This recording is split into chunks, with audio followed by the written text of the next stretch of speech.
Welcome to the Qt Quick Fundamentals course presented by Pluralsight. My name is Todd Gentile. In this course, we're going to explore the latest user interface design technology from the Qt framework. Qt Quick offers a lot of advantages over Qt widgets, and to me, one of the primary advantages is it's just a heck of a lot more fun. Let's get started. Qt Quick, literally the Qt User Interface Creation Kit, is a framework for writing pixel-perfect, fluid, and dynamic user interfaces. Animations and transitions are a prime consideration of Qt Quick.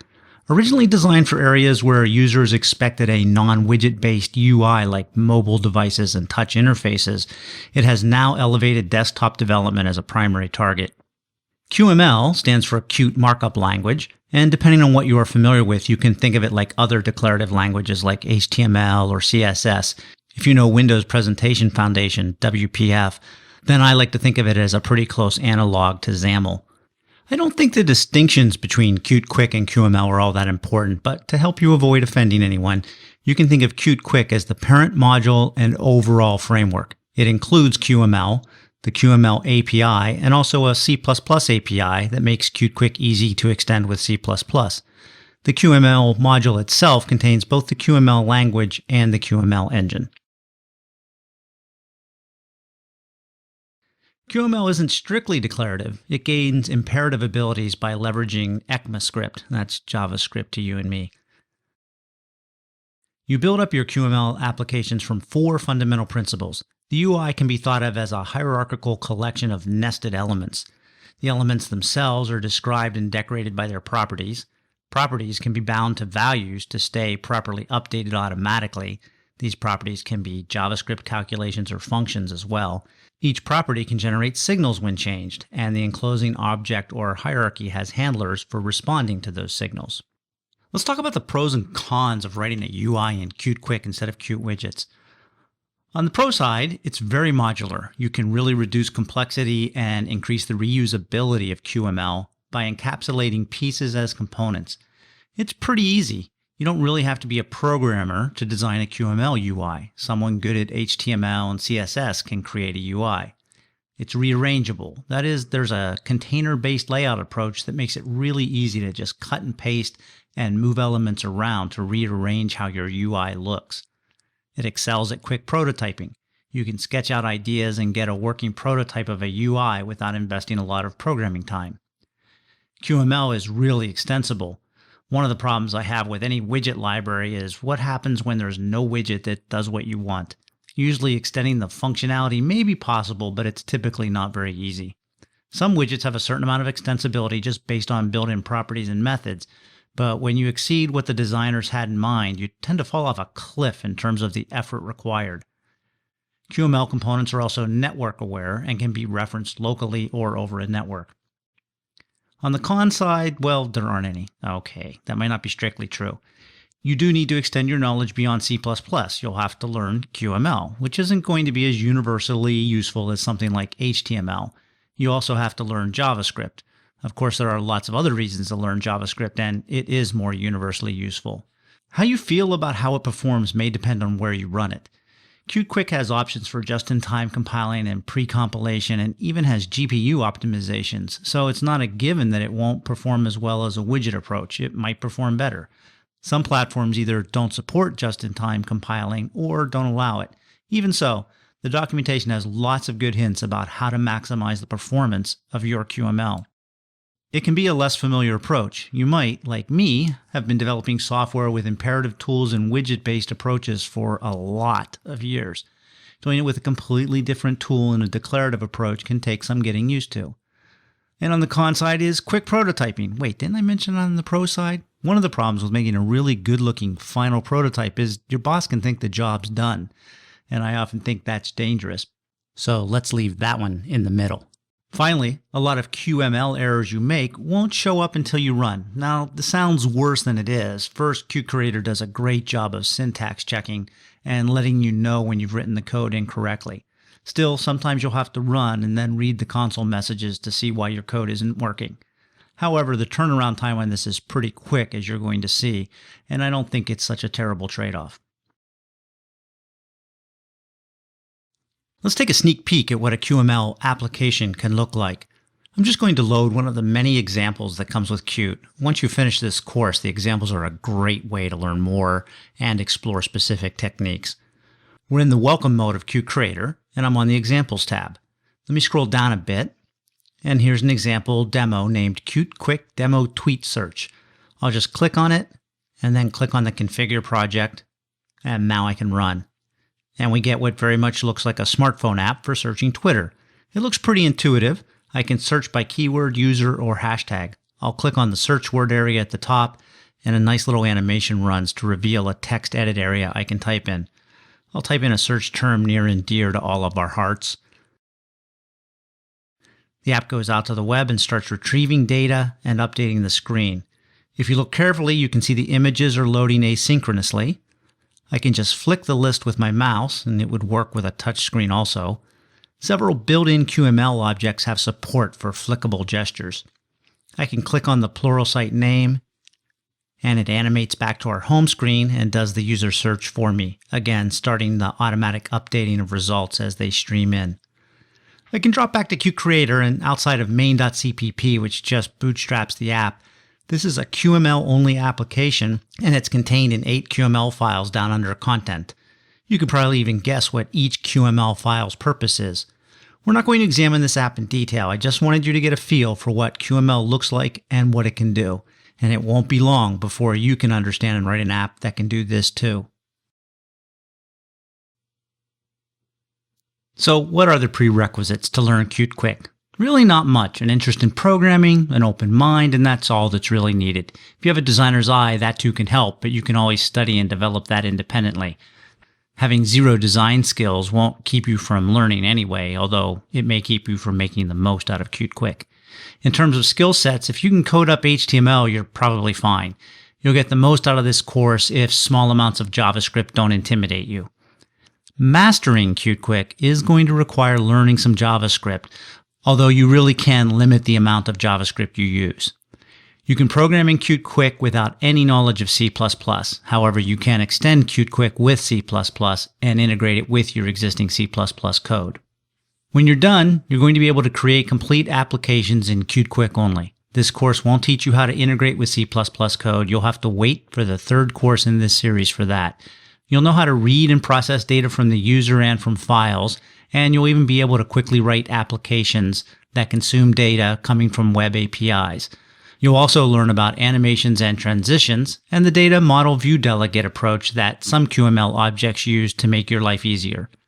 In fact, this is a screenshot from one of the demos we'll build. It can grab and display data from the Flickr photo sharing site. And from the real world, this is an example of a touch panel control interface I wrote in Qt Quick. The instrument has a full desktop Windows OS computer running behind that touchscreen. Here's your first look at a Qt Quick Hello World application. This is what Qt Creator writes for you when you start a new Qt Quick application in the latest release. It starts with a couple of imports for the basic Qt Quick 2.2 library, and then it imports Qt Quick Controls 1.1, which is where the containing item application window lives. By the way, at the time I'm creating this, the most recent version of Qt Quick Controls is 1.2, even though the template imports 1.1. Feel free to update that when you start a new application. Then the template creates an application window and sizes it to 640 by 480 and gives the window a title of Hello World. It then adds a menu bar and inserts a menu named File, which contains a menu item named Exit. Selecting this item will trigger the Qt Quit function. Finally, below the menu bar, we have the text Hello World that gets centered in the parent window. And that's all it takes to write a full Qt Quick application. Of course, like most Hello World programs, the resulting application isn't all that exciting. This course has 9 modules. You're just about finished watching the first one. The next one is on QML syntax, where we will start with a deep dive into the QML declarative language and some of the syntax requirements. We'll then look at the QML visual types, the workhorses of the language. These are the tools you'll use over and over to build ever more elaborate interfaces. In the fourth module, we'll get imperative and take a look at the flavor of JavaScript Qt Quick uses and how you use it inside your QML file. Module 5 will focus on the mouse and keyboard, and we'll also cover controls like the text input and text edit. Module 6, we'll talk about positioning in depth, and we will talk about everything from anchors to the grid layout object. Then, in Module 7, we'll get to what is probably my favorite topic, animations. Qt Quick makes doing animations really easy, and I think you'll really enjoy learning to use it to add elegance to your user interfaces. Module 8 comes in a close second for my favorite. We'll discuss models, views, and delegates, and we'll end with a look at how frankly unbelievably easy Qt Quick makes it to connect to a web API and present data streamed over the network. There will even be a micro tutorial on XPath and XQuery. We'll end in Module 9 with the very useful topic of dialogues. We'll cover how to use the standard dialogues for files, colors, and fonts, as well as how to create custom dialogues. We'll also cover a few more QML objects and a little bit about coding conventions in that module. That's just the broad brushstrokes. There's a lot to cover, and I'll try to keep forward referencing to a minimum.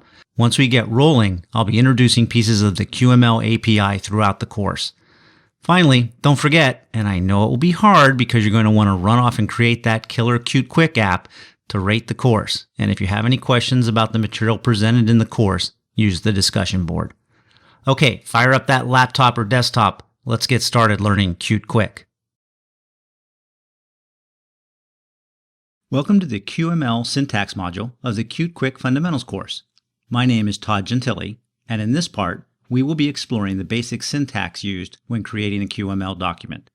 Like most programming languages, QML has a handful of basic types for variables, and we'll start with a look at those. Then we'll look at the basic QML object, the nesting ability of objects, the all-important object attributes, and the facilities for importing and commenting. And we'll end with a look at how to compose components. We'll cover three basic areas of types. Those basic types that are built in, that is, they don't require any type of import statement. Then some less common but still basic types that get imported from the Qt Quick object.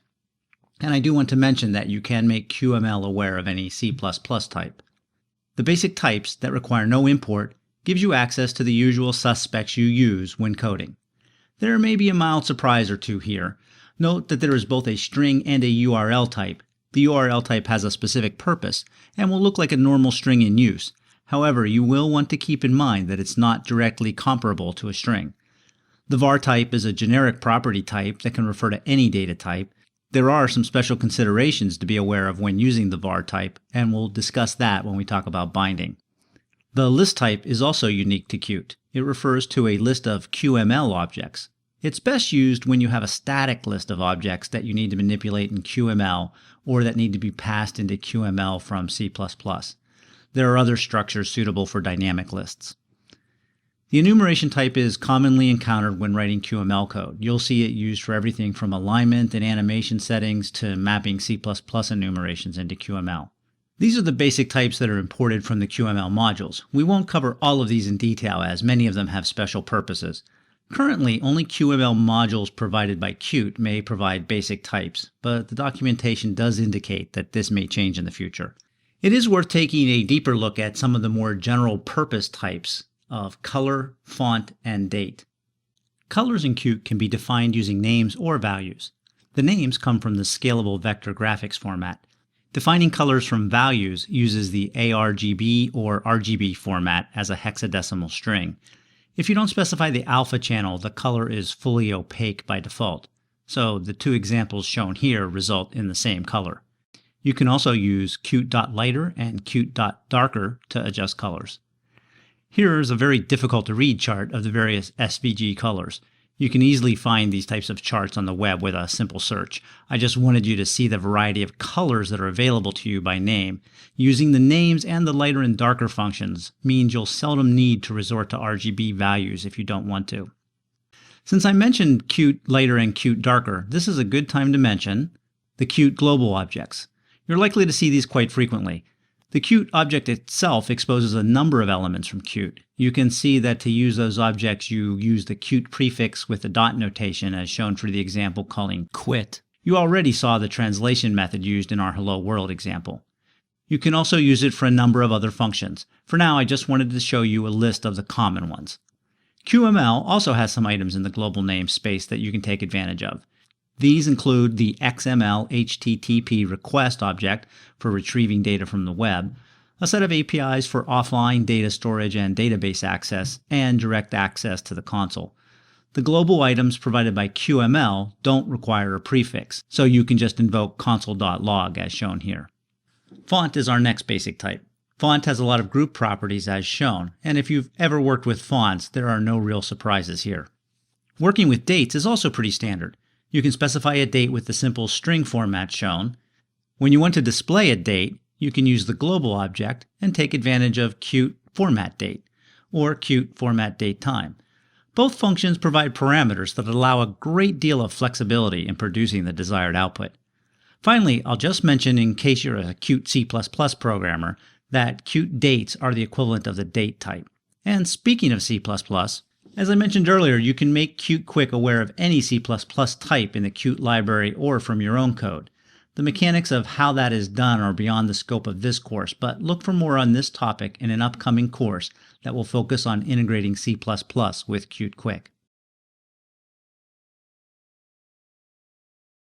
Object declarations can actually be a tree of objects. They all start with the name of the object, followed by a set of curly braces.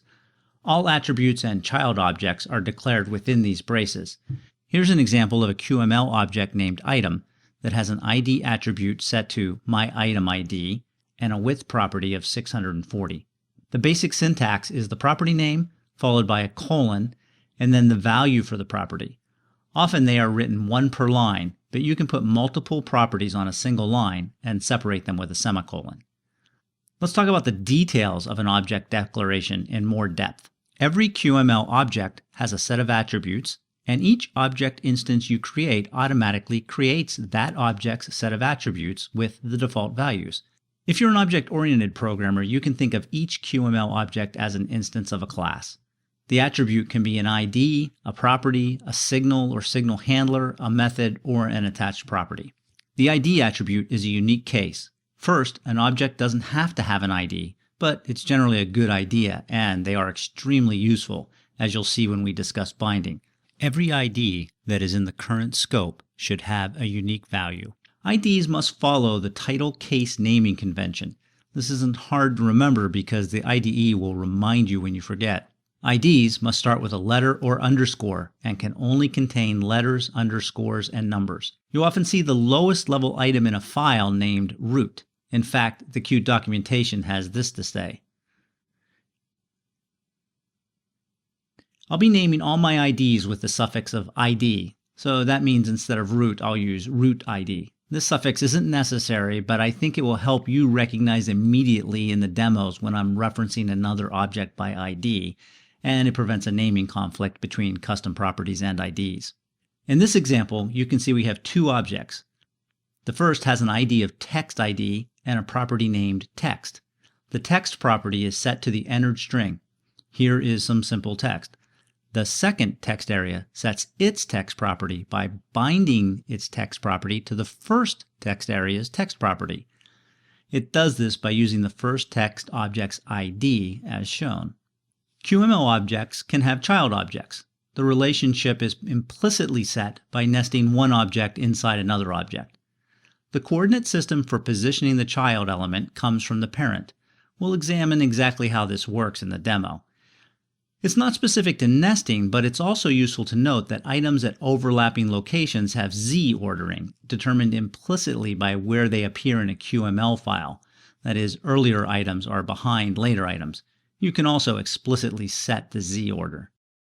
You aren't limited to the built-in properties of existing objects. You can add your own quite easily. Start with the keyword property, followed by the type, then the name of the property. Instead of using an equal sign for setting the property, you again just use the colon followed by the value. In this example, we're creating a string property named firstString. In the second example, we're using the var keyword to declare a font size. The green squiggly is there to remind you that it's more efficient to use an int or real for this property. However, sometimes you'll be referencing native Qt objects that don't correspond to any of our basic types, so you will need to use the var keyword. That is not the case here, of course. Declaring a custom property implicitly creates a signal for that property that gets raised when the value changes. Also, an associated signal handler gets created. The signal handler is named via a convention. it's called on, then the property name, and then the word changed, where property name is the name of the property except the first letter has been capitalized. If you had named the property with a leading underscore, the signal handler would still capitalize the first letter, so the name would be on underscore then capital F for first string changed. A property alias holds a reference to another property. It does not allocate a new unique storage space for the property. Property aliases are very useful, and that's why they get a slide to themselves. Their purpose and behavior is easier to demonstrate than talk about, so we'll explore them in depth in the upcoming demo. But before we get there, I just want to talk a little bit about property scope. Later loaded documents can look into earlier documents to see IDs, but it's not a good idea. Alias properties can forward a property to an outer scope, and that is a much better idea. A full treatment of scope is a little complicated right now, but we'll be exploring this topic as we move forward with our demos. Our final topic is grouped properties. The most common example is the font property. Grouped properties can be specified in one of three ways. You can use the inline group notation, where you specify the parent group first, then use the brace delimiter to specify the individual properties on one line, separated by a semicolon, as shown here. If you're just going to specify one or maybe two properties of a group, you can use the slightly more verbose dot notation, where you specify the parent and individual property each time. The final option is to use group block notation. This is similar to the inline notation, but you put each individual setting on its own line. This requires more vertical space, but I find it the easiest to read and maintain when multiple properties of a group are being modified. Our final topic before we go to the demo is component building. There are two ways to build components in Qt. You can build up a tree of QML objects with nesting, and then simply put that QML in a file, and that turns it into a reusable component. You can also build components inline using the component keyword. It's time to switch over to Qt Creator and take a look at all of these features. Let's start with our Hello World application. I'll clean up a little and just delete the menu bar item. Let's put a slightly longer and more original message in our text object. Now I want to nest the text object inside a rectangle, which is one of the basic QML building blocks you get by importing Qt Quick 2.2. I find I use Control-A followed by Control-I a lot when writing QML. It only does what I want, though, when I have all my braces on separate lines. Now we have a text object inside a rectangle object, but it would be hard to tell what's going on because our rectangle has no visible properties. Let's add some explicit width and height to it. And since I live in Los Angeles, it seems only fitting to make the color of the rectangle Dodger blue. Now we can run this, and the result is often surprising to developers new to Qt Quick. First, notice that we are no longer centered in the window, and maybe more surprising, the text isn't staying inside the rectangle. You can make that happen if you want by setting the clip property to true, but by default, for performance reasons, clipping is off. But I don't want my text chopped off anyway. Let's exit and do the obvious and make the width wider. And while I'm here, I'll also center this once again in the application window.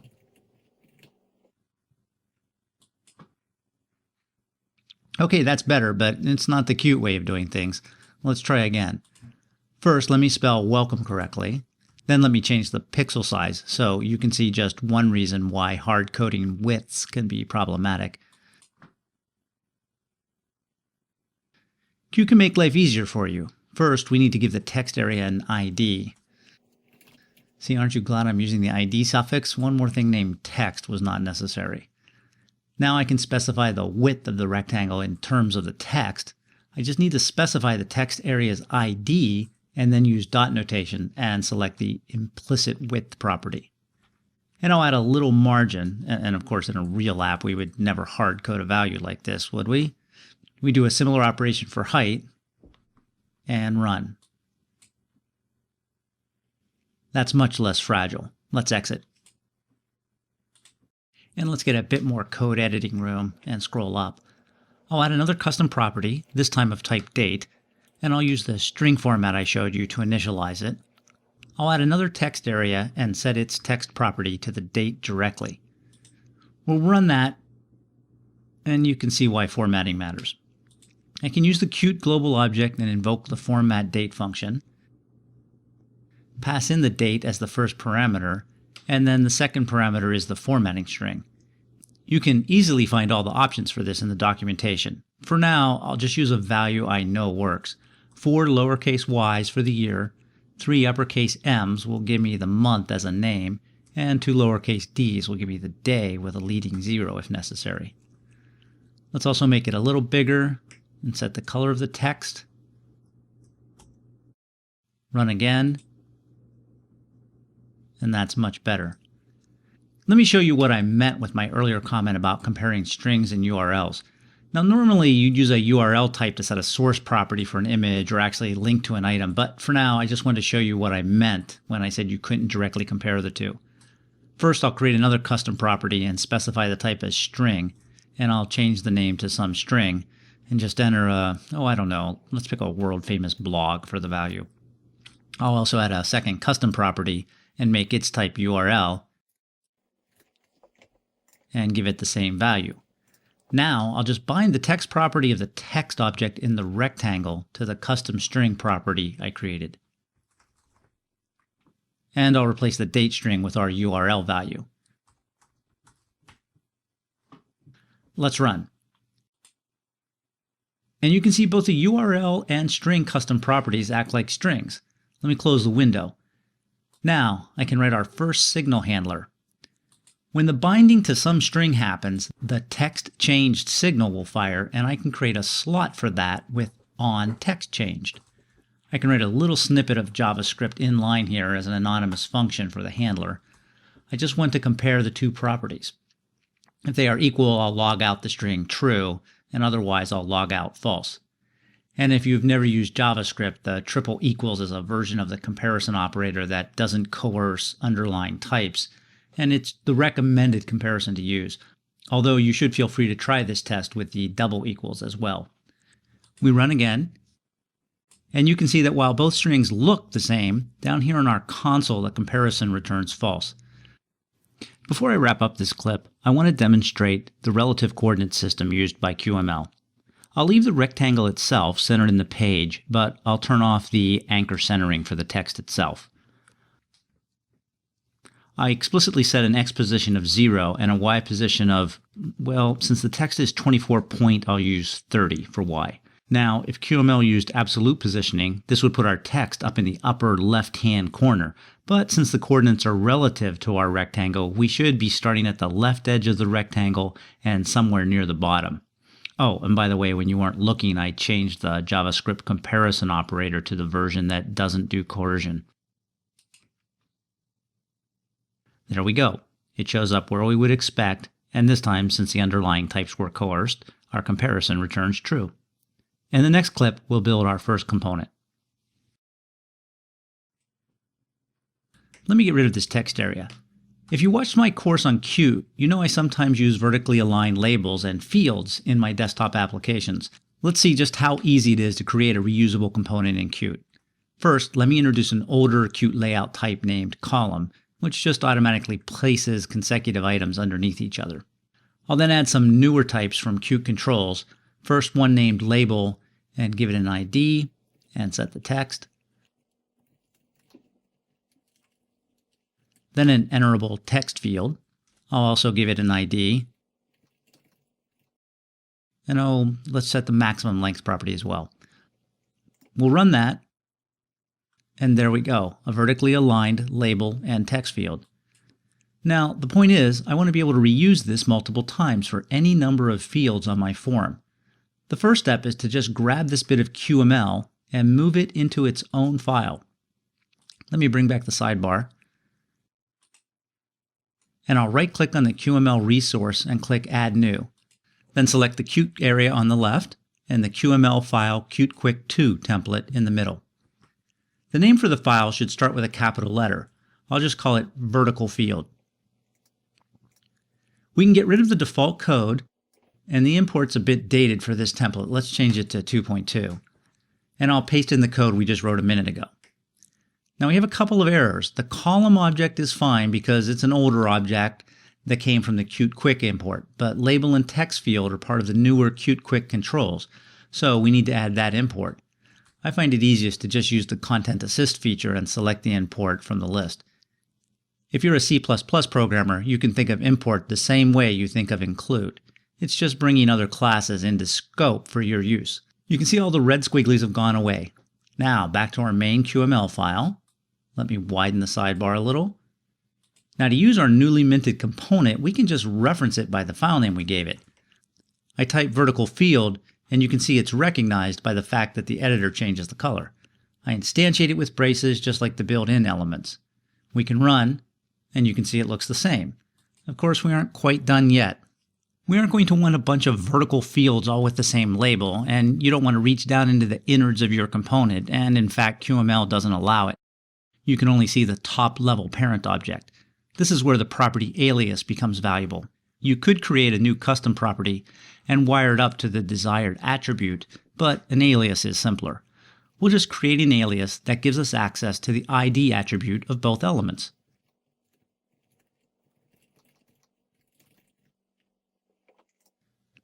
And while I'm here, I should set a good example and follow the recommended coding convention of giving my root object an ID of root, or in my case, root ID. Now back to our main QML file. I can now customize this vertical field by using the property alias and then the name of the property I want to change. I'll also give the field's text property a default value. Run again, and now we have a reusable component. Before I wrap up this module, I want to show you a common problem that can happen while working with Qt Quick and QML. Let me delete the closing brace from the vertical field element just to create a QML error. I'll build the project. Let me switch to the Compile Output tab. And you can see that since QML is evaluated at runtime, we don't have any build errors. Let me run, and it becomes evident we have a problem since our application doesn't display anything. I'll switch over to the Issues tab, and we can see a very nice error telling us exactly what we did wrong. So far, so good. Let me fix that error and reformat. And everything should be good. Except, now we get an error that we cannot open the exe file, followed by an error return status. You'll want to burn this error into your long-term memory. What happened is the previous incarnation of our program with the QML error is still running, and it's preventing us from launching a new version. What you'll want to do when this happens is make the application output pane active, and then up in the toolbar area, you can stop the application. Once you've stopped, you can try running again, but I have more luck just rebuilding first, and then rerunning. We're back in business. You could also use Windows Task Manager or a similar tool on the Mac or Linux and kill your application from there. That's a wrap on our QML syntax demos. We've finished dipping our toe into the Qt Quick waters, and we've covered quite a bit about the basic syntax of QML, including the fundamental basic types that are available without any type of import, some extended types that become available once you add some imports to your code. As a bonus, we even saw a couple of the newer control types, label and text field. We took a quick look at how to use colors, dates, and some of the font properties. We saw how easy it is to use QML notation to create an object and nest objects. And finally, we created our first custom object and learned how to leverage the alias property construct. Next, we'll be looking more in depth at the QML visual types that will be the fundamental building blocks of your application. Welcome to the QML Visual Types module of the Qt Quick Fundamentals course. My name is Todd Gentile, and in this part, we will be exploring the fundamental building blocks of a Qt Quick GUI. We've already seen some of these building blocks in use, but we'll cover them in more detail. We'll start with the item object and look at the important attributes it shares with all other visual types. We will then continue with the rectangle, text, and image elements and examine the unique attributes they add to the mix. All visual types in QML derive from the item object, which in turn derives from Qt object. While you can create an item in QML by itself, item has no visual appearance. It is typically used for grouping related elements together. However, it is interesting in its own right since it has a number of important attribute groups that all other visual types inherit. Let's quickly go through these so you are familiar with the base set of properties for all the visual types. We'll start with geometry. In this and the following slides, the left column of the table is the actual property name you use on an object. Geometry is pretty straightforward. You can specify the left and top positions with X and Y. The width and height give you the horizontal and vertical extent of an object. And when you have objects that overlap, you can use the Z property to explicitly set where items belong in the top to bottom order. The only caveat here, as mentioned in the previous demo, you want to avoid explicitly setting geometry if you can. It will make it easier to make your application flow better.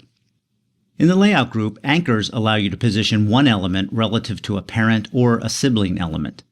Actually, they can also be used to specify geometry, and depending on how much calculation you're doing for geometry, it can be more efficient to use anchors. For example, you could set the width of an item by tying both the left and right anchors to another item.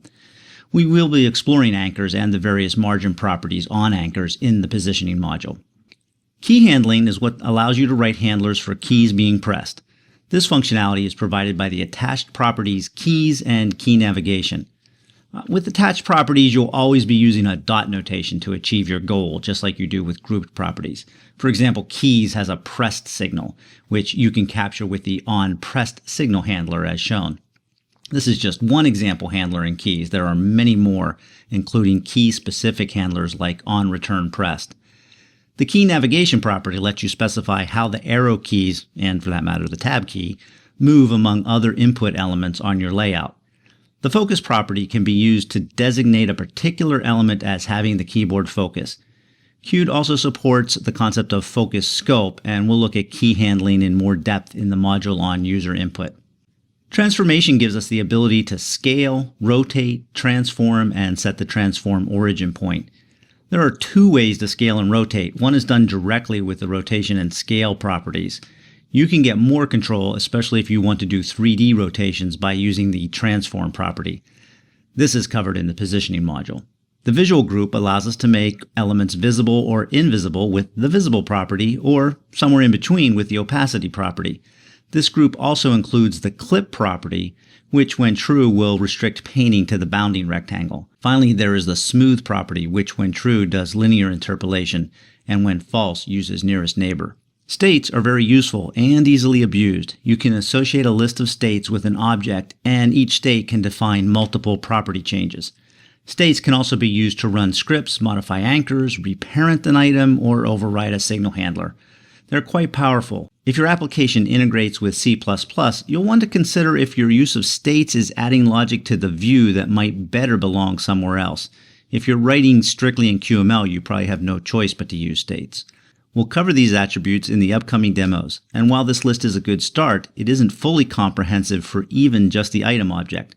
As always, when you find yourself in need of particular functionality, be sure to consult the excellent documentation that is both built-in and available online.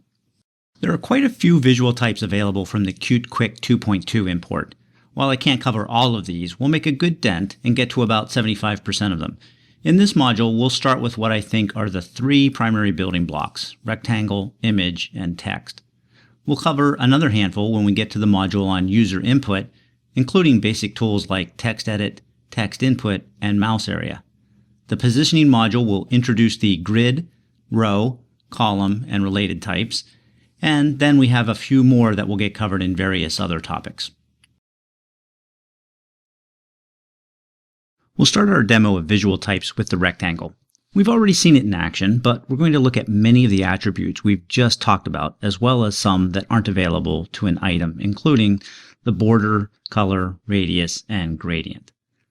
Let's start a new Qt Quick application project, and we'll name it Rectangle Demo.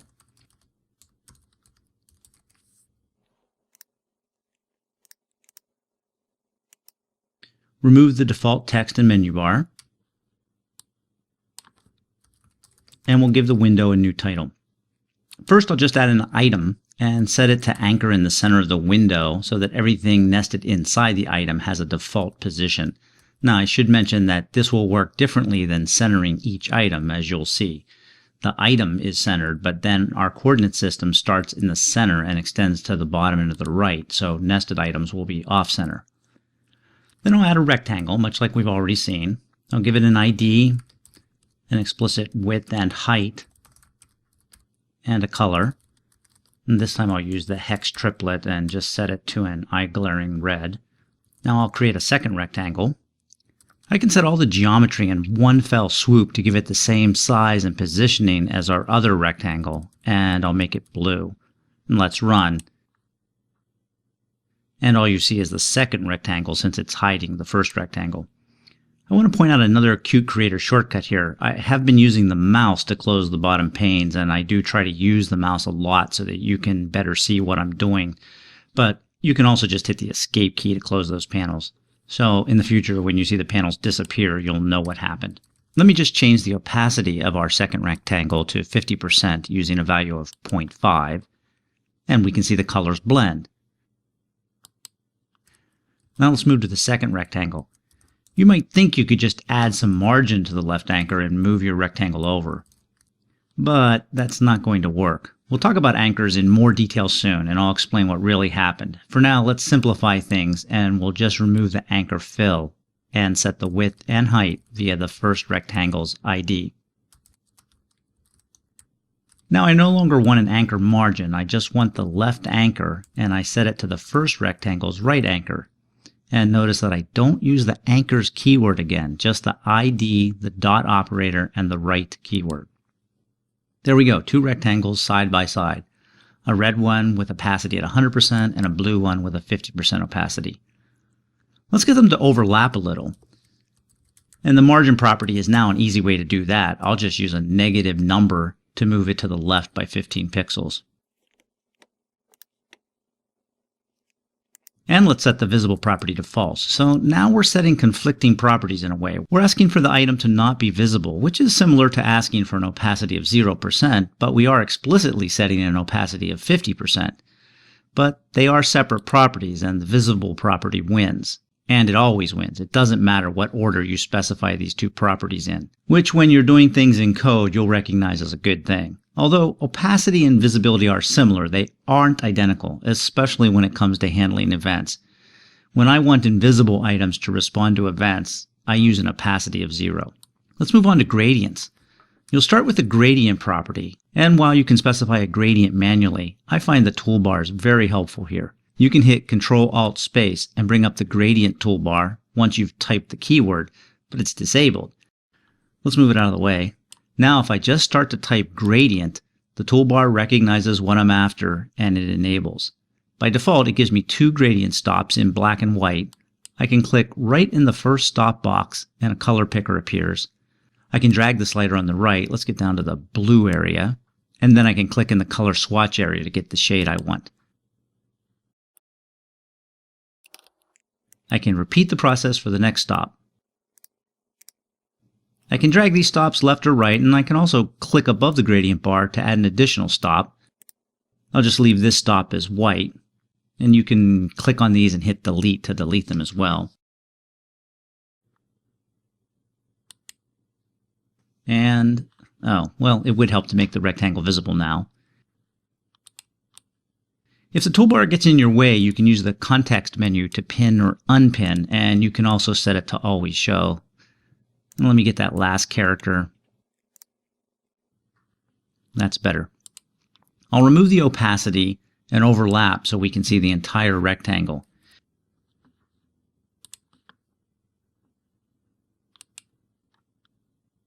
Qt Creator has a nice feature. You can hover over the color setting and see a swatch of the color you specified. I'm going to manually remove the off-white gradient stop. Make the first rectangle a lot wider. You can also do math for your property settings. I'll set this rectangle to be 1/4 the width of the first rectangle. Now I can create a rounded rectangle with the radius property. Let's start with a value of 10. Let me reset to use anchors fill so that our rectangles have the same geometry except for the radius. Now you can clearly see the effect of the radius command. Now I'll remove the fill and I'll use the center in property so that this rectangle will now be 1/4 the size and centered inside the first rectangle. And of course, with a narrower rectangle, that 10 pixel radius looks more pronounced. Let's go a little more extreme and set the radius to 25. Now we have a circle inside our rectangle. Let's move on to the border property. We can set a border width and color. I'll make it 2 pixels wide and green.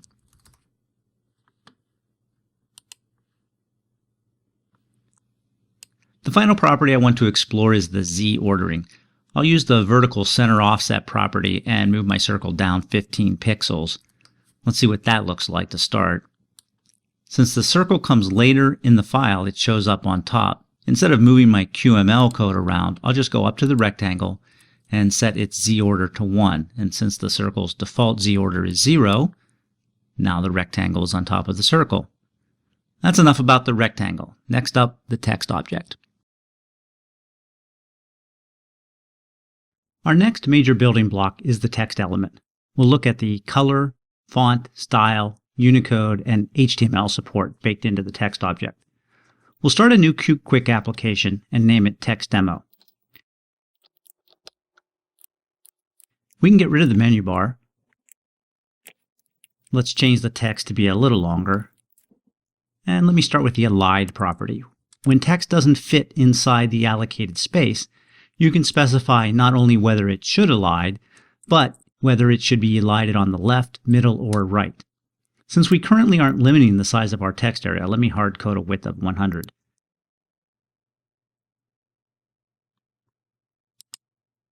You can do all the standard operations you would expect, like setting the font family. It is worth noting that the font family name isn't case sensitive, but it does have to match the name of your font. Some fonts use just the font name, some have the Foundry name, some even have the style like bold as part of the name. While Qt does try to make an intelligent guess, I find it helpful to use a tool like the Font Control Panel on Windows that will show me the exact name of any family for any given font. Now we can continue on specifying other font group properties, but it's a little bit less typing to use the alternate syntax. The font group has both a point size and a pixel size. Since point size is device independent, that's generally the preferred setting to use. We can also specify the color of the text. This time I'll use the hex triplet syntax. Let's remove the eliding and move our text over.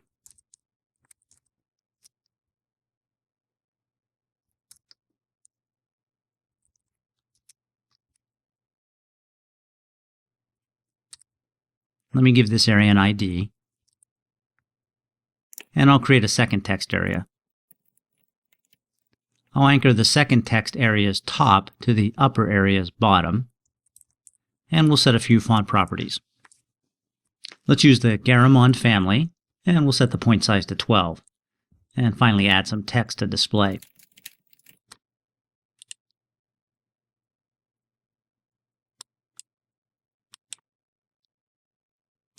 Let's change the font to one of the more verbosely named Adobe fonts.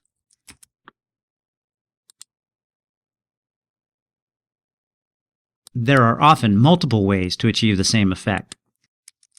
We can set the bold property to true, or for fine control we can use the font weight property and select light, normal, demi-bold, bold, or black.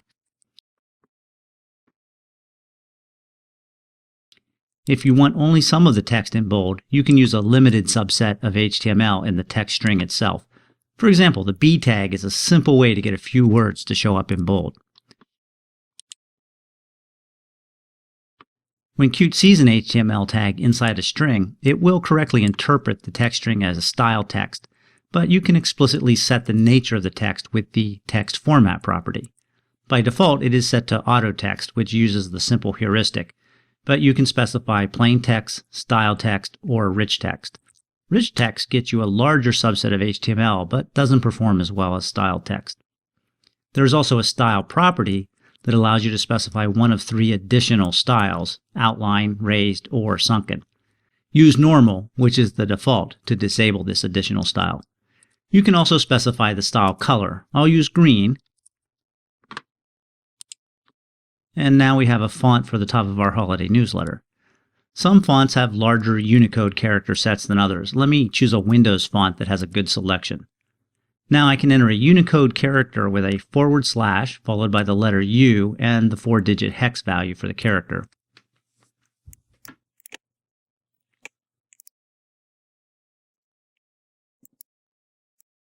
Since this is a bit cryptic to look at and understand, we can also create a property with this symbol that makes things a little more explicit.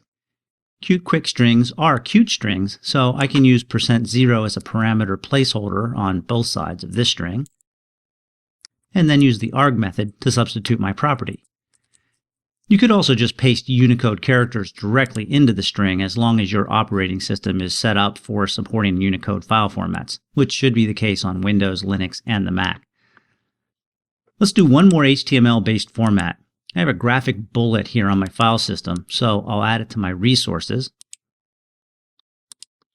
I'll skip adding it to Mercurial. Let me widen this a little and we can see the name is Blue Bullet with title case.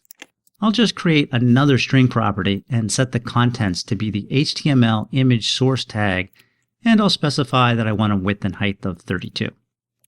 I can use this just like I used my Unicode character. I'll go to my lower text area, add a placeholder at the beginning, modify the text a little, and then call arg with my new property.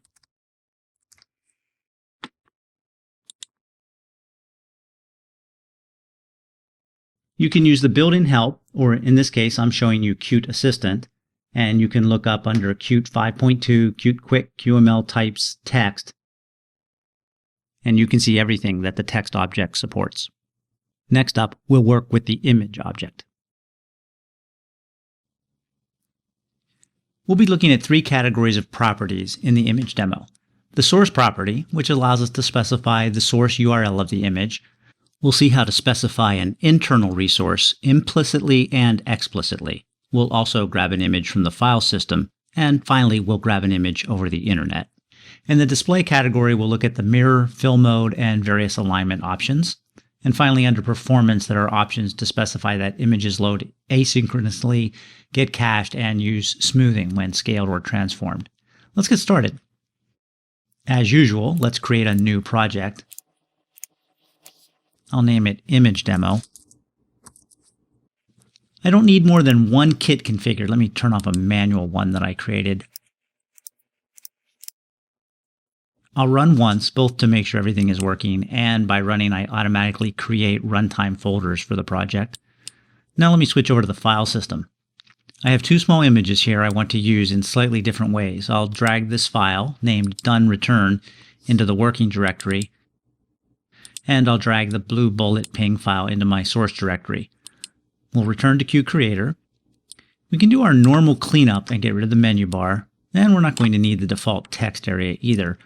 Now I can go over to the sidebar and use the context menu to add an existing file. I want to bring in my Blue Bullet image to the resource area. Now I can add an image object, and since my QML file is also in the resource area, I can just use the convenient relative path syntax to specify the source for the image. In this case, I need nothing other than the name of the file.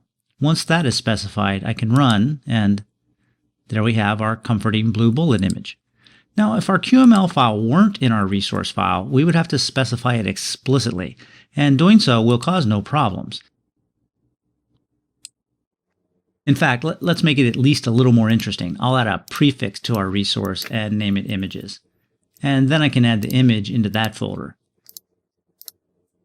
Let me run again just to get the project view to update. And as you can see, the image still appears, and now we have an images folder with our image. I'll remove the original file from our project, but I won't delete it from the file system since that file is still being used in our resources, and I'll leave it in Mercurial. Now, when I run, as expected, the image is gone. I can go back to the QML and simply add the images path to the source.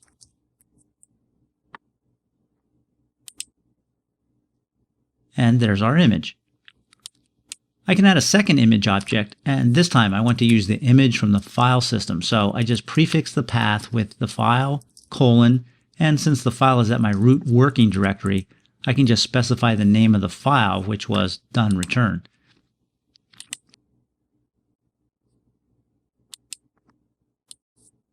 I'll put in an explicit property of 200 to keep these from being on top of each other. And there's the image from the file system. As you remember from the Introduction to Qt course, you can specify the working directory in the projects mode under the run settings. And down here, you can see and specify the working directory. back to our editing mode, and once more onto the breach, let's add a third image. This time I want to grab it from the internet. Let me switch to a browser, and I'll use the Pluralsight site, and let's grab the image URL from right here, return to Qt Creator, and paste that in. And let's space things out a bit. We'll run again, and there we have it, an image from our resource file, from the file system, and from the internet. Now we can do some basic manipulations. Let's start with the mirror property. I'll copy and paste our second image. I'll explicitly set the X value to 50 in the second one so that it shows up to the right.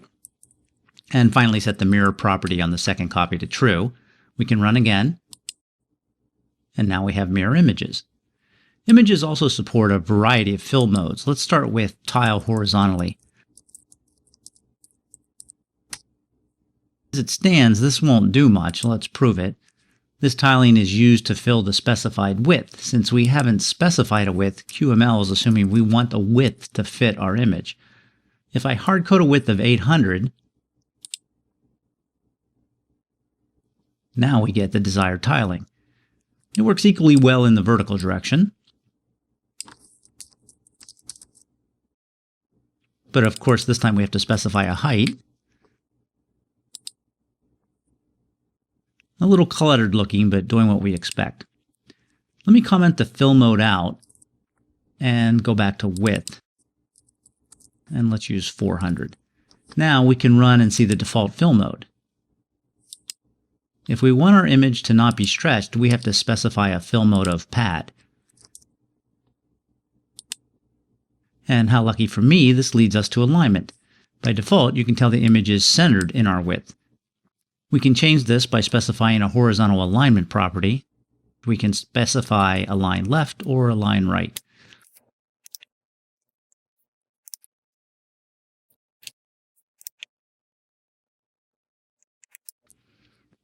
Let me go down to our internet image and explicitly set a height that's larger than the native format of the image. 200 should do. I can run, and you can see the image has scaled up. Notice that this circular part of the logo is pretty smooth. That's because smoothing is on by default. I can set that to false. And now you can see a more jagged edge. There are other fill modes. Let me look at just one more, and I'll use our bullet image again. I can set a width and a height. And the fill mode can just be tile. And now it tiles both horizontally and vertically. As always, if you want to learn more, use the help system. You can scroll down to the Qt Quick area, open up the QML type section, and then scroll down to image type reference. All the properties are described, and here's a list of all the fill modes.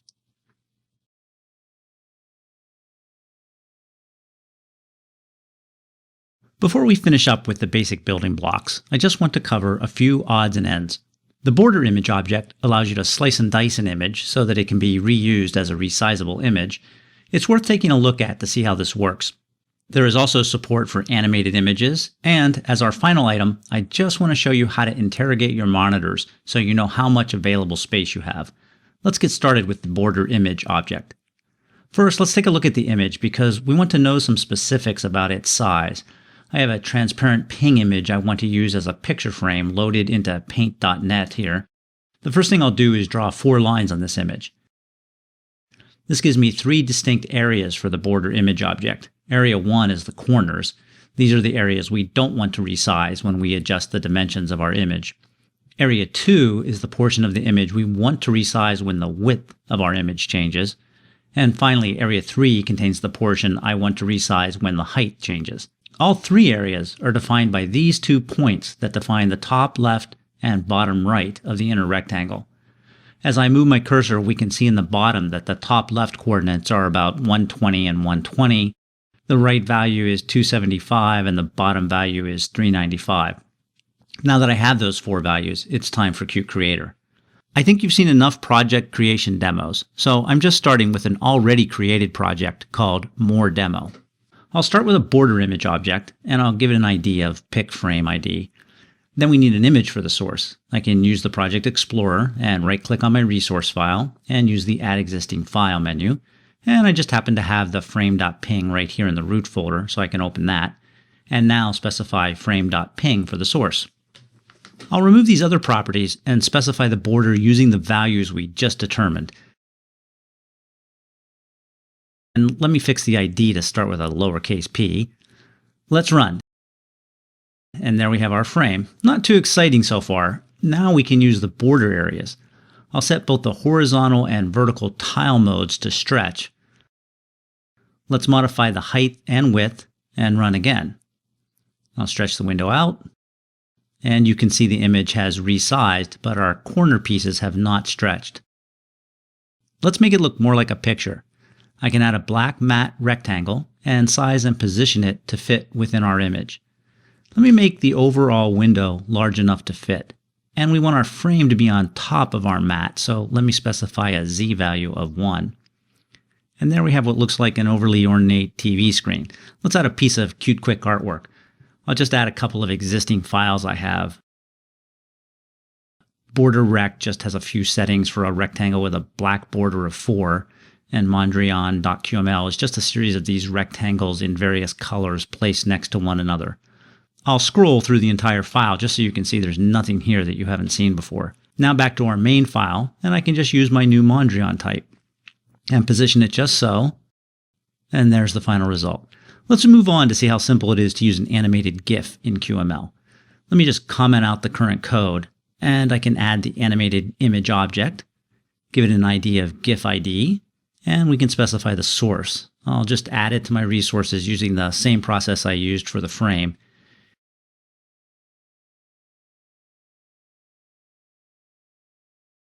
And we can run, and there's the animated GIF. We can actually do a little more with the animated image. The properties of the animation are available to us. I can set the X position of the image to vary based on what frame we're on.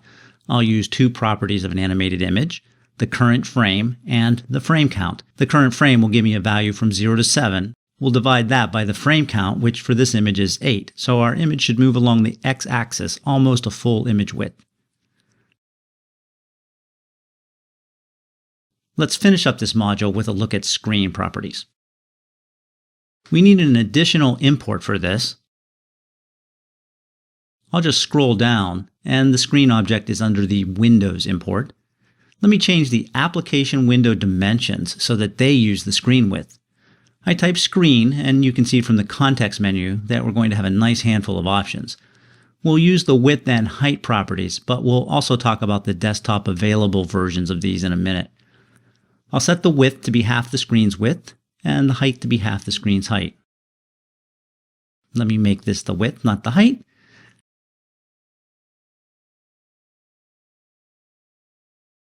And just so you have a relative change, let me modify this now from a half to a fourth. We'll add the desktop available height to the Windows title, and then I'll use the desktop available width as well. The help on these properties is misleading at best when you're using a multiple monitor setup. The desktop available width on Windows gives you the combined width of your monitors. This window is now open on a monitor with a height of 1080, but my second monitor has the height of 1200, so that's the number reported. I expect to see support for multiple monitors improve in upcoming releases of Qt Quick. We both covered some specific building blocks in this module, and we took a high-level view at both the attribute groups and the collection of visual types that we'll be examining in future modules. Everything inherits from item, so we spent some time with the basic properties that come from the item object. You should be very comfortable with the basic geometry attributes and at least be familiar now with the layout attributes. You can build a lot with the basic building blocks of item, rectangle, text, and imaging. Fortunately, there are a lot of tools in our toolbox that are more specialized, but most of those are built upon the basic concepts we covered here. In the next module, we'll dig into the user input capabilities of the Qt Quick framework. Welcome to the JavaScript module of the Qt Quick Fundamentals course. My name is Todd Gentili, and in this part, we will be exploring the relationship between JavaScript and QML. The use of JavaScript is tied pretty closely to creating your user interface and interacting with the user. The relationship between JavaScript and QML is much like that between JavaScript and HTML. They are separate entities, but they know how to cooperate. If you've never used JavaScript, but you know a C-like language, you should have no problem following the JavaScript code contained in this course. If you plan on writing QML-only applications, then you'll probably want to watch a Pluralsight course on JavaScript before tackling the project. Of course, you should finish watching this course first. If you're an experienced JavaScript developer, you might be in for a few surprises. First of all, obviously, there is no document object model available to you. Instead, though, you get access to the Qt global object, and it has a large number of methods. You can look up these in the documentation. In Qt Assistant, you'll find the page under the Qt QML, QML types, Qt type reference section. The QSTranslate method is available to you, as is a modified version of the JavaScript string command that supports the .arg syntax. In addition, you have access to the console for logging messages either through the console or more directly with the print function. And finally, the XML HTTP request object is available if you need to retrieve data asynchronously over the network. There are more subtle differences as well. The JavaScript environment provided by QML is stricter than that in the web browser.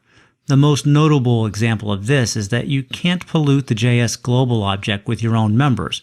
For those of you new to JavaScript, this boils down to remembering to use the var keyword to explicitly create your variables. If you forget, QML will throw an exception to remind you. The this keyword will not always be defined.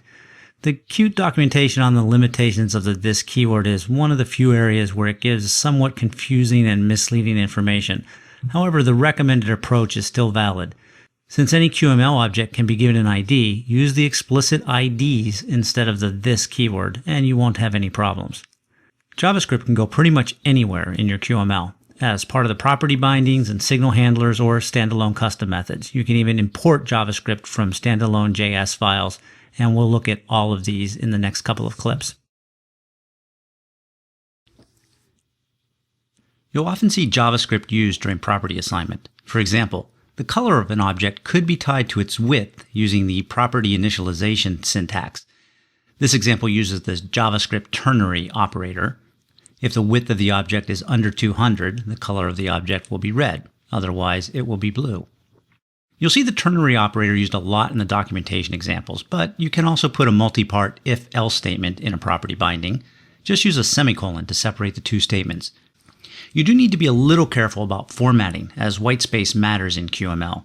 You can't just break this if-else up into two lines with a simple return, but you can make multi-line JavaScript bindings. Just surround the code with curly braces. Here's the same example written with the proper multi-line syntax. You could put this code in a standalone JavaScript function, which would be particularly useful if more than one object in your GUI had to change from red to blue when the width exceeded 200. Assuming we're setting the color of a rectangle, a full example might look like this. Note that the rectangle has an ID, and the function is invoked through the ID. Also note that when writing the function, I had to explicitly use the return keyword to return the color string. We'll see more examples of the standalone functions in upcoming modules. It's time to look at some JavaScript in action. I have a new empty Qt Quick project, and I'm going to do just a teensy bit of forward referencing and use the button object, which is part of the Qt Quick controls import. First, I'll give the QML object an ID, and the button has a text property that displays the entered text on the button. We haven't talked about user input yet, but all you need to know for now is that a button has an on-clicked signal handler. We'll just get our feet wet by using the familiar inline JavaScript and call the print function to put a message on the console. Let's move the window up. I'll click the button, and here's our message in the console. I'll take things one step at a time. First, I'll move the code to a standalone function. I just want the standalone function to do the same action. In fact, let me just cut and paste the code. And now, since my function is at the root level of my QML code, I can just invoke it directly by name without any qualifier. I'll run, and when I click the button, the same message appears. The next step is to move this little gem of a function over to its own resource file so we can use it from anywhere in our code. I'll use the context menu on the resource file to add a new object, and the item I want is under the Qt section. the JS file. I can just choose that, give it a name. util1.js will work, and I'll just finish off the dialogues. I'll rename the function to sayhello1 and change the signature to accept a parameter. I'll then print out the name of this function and append the parameter that is passed in. To use this function, I need to be able to import this in our main QML file. The syntax for the import has some differences from the standard QML syntax. The name of the JavaScript file must be in quotes, and you must specify a qualifier name to use with the import. I'll use the namespace qualifier of myutils1. Now, I can remove my local function and replace the call to my local function with a call to the version in my JavaScript file. I use the qualifier followed by a dot and then the name of the function. You can see that the Content Assist feature works for imported JavaScript functions also. I'll pass in a parameter. Now I can run, and clicking the button shows the expected message. But wait, there's more. You can also include JavaScript resources from a JavaScript file. Let's start by adding a new JS file. I'll name this one util2.js. Let me create a sayhello2 function. Now back to our original util1 file, and I need to make the functions in util2 available. The import starts with a period, then the import keyword, the name of the file in quotes, and then the namespace qualifier. Now I can create a new function. I'll name it sayhello indirectly.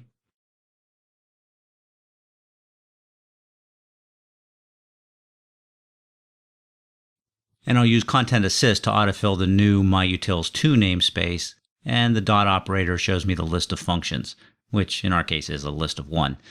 I'll complete the call to the newly minted function. Now we can return to our main file to call this. I'll replace the call to sayhello1 with the call to sayhello indirectly. Again, Content Assist can help us out here. I'll run. Click the button, and you can see our new message appears in the console. It's important to note that using this technique, we don't have access to the myutils2 namespace directly. I'll comment out this version of the onClicked handler and add a new one. When I try Content Assist, you can see that myutils2 isn't available, but Content Assist isn't 100% reliable, so let's try it anyway. I'll run, click the button, and you can see we have a reference error in the console. myutils2 is not defined. But there is another technique we can use. Let me restore my original call, and I'll add one more JavaScript file to our project. And this time, as you might guess, it will be util3.js. I'll add sayhello3 to this file. Now back in util1, I'll use the qt.include function to import util3. Note that there is no namespace qualifier used with qt.include. That's because qt.include is going to bring everything inside util3.js into the scope of myutils1. And while by this point I think you should trust me on these matters, I'm going to prove it anyway. I'll remove the call to sayhello indirectly, and then I'll just type and use Control Space to bring up the Content Assist, and it looks like I was wrong. No call to sayhello3 shows up. Maybe you were right not to trust me. Well, let's try it anyway. I'll manually type in the 3. We'll run. I'll click the button.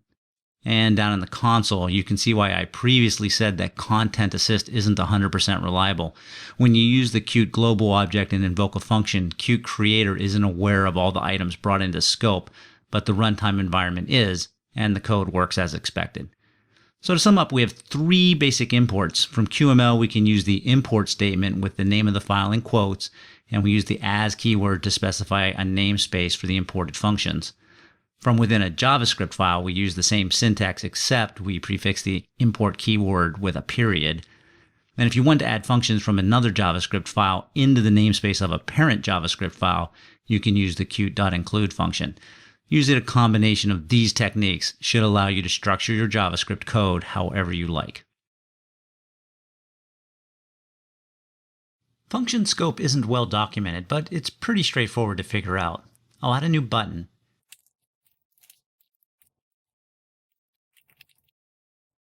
and create a function inside the local scope of the button. Now, from the onClicked signal handler, I can directly invoke this function. And let me give this button some text and set it to be just below our existing button. We can run, and clicking the button prints the expected message. So far, so good. Functions local to a QML object are directly accessible. Let's wrap this button in an item and move the function to be directly part of the item.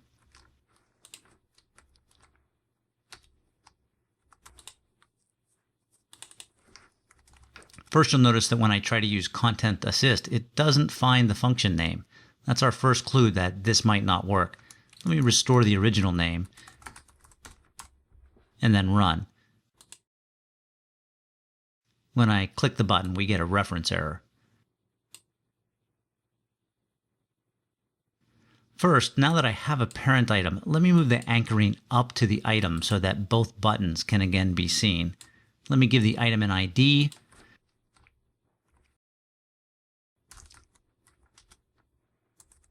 And I can use the ID in the function call. Run again. And once more, we get the expected message.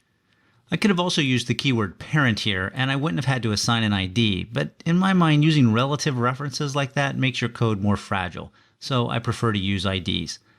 Finally, like we saw in the previous demo, I can move the function to the root element of the QML file. Now I need to remove the item's ID qualifier, and the code once again works. So we can use unqualified references when the function is at the same scope as the call, or if the function is at the root element. Otherwise, we need to use the parent keyword if it's in the enclosing element or an ID reference. I want to wrap up this introduction to JavaScript by talking about one more way to bind a JavaScript function to a property.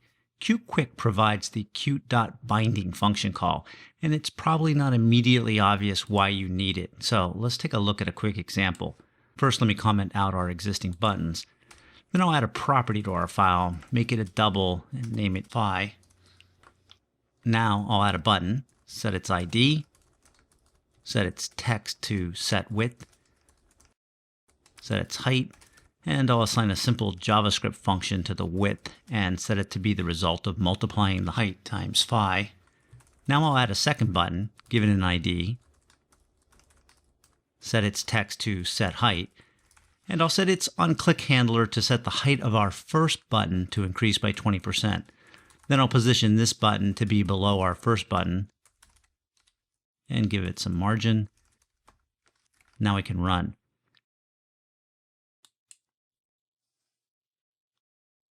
And clicking the setHeight property both changes the height and increases the width, since the width is a result of multiplying the height times phi. Nothing new here so far.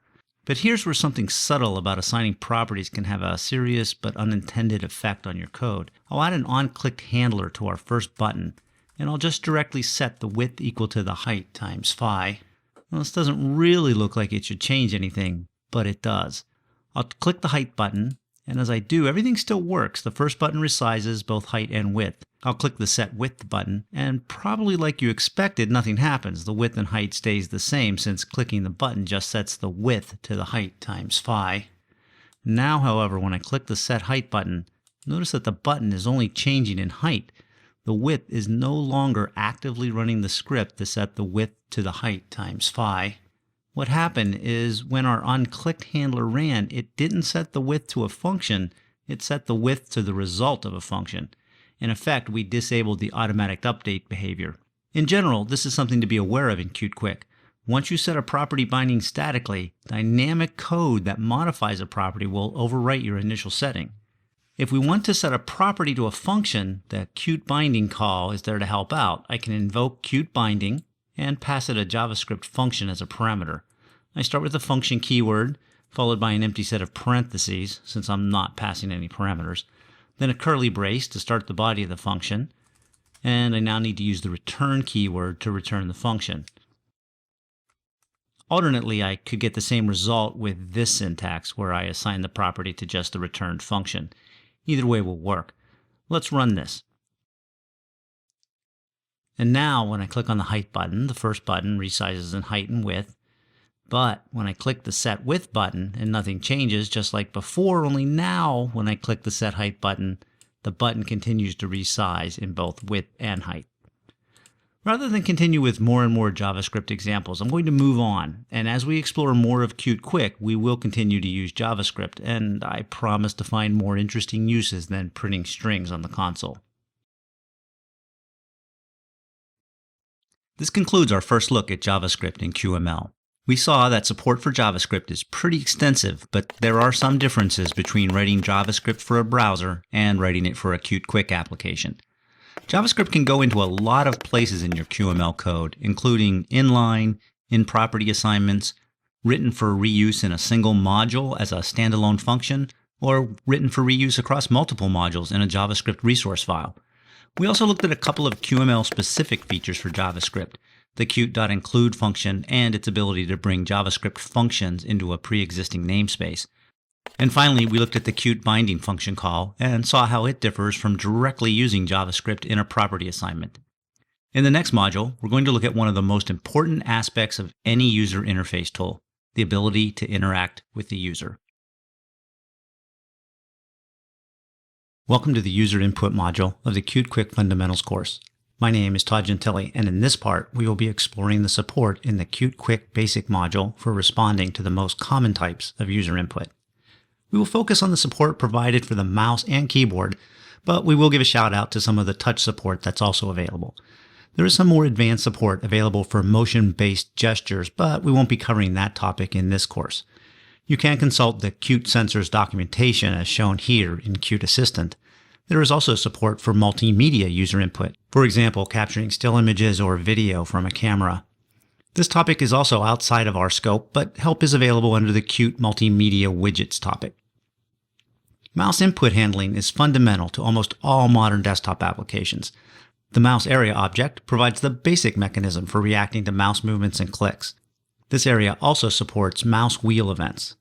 Before I get any further, I want to point out that in this module, I'm sticking to the basic user input support provided by the standard Qt Quick import. There are more advanced user controls that we'll be getting to when we examine the Qt Quick controls import.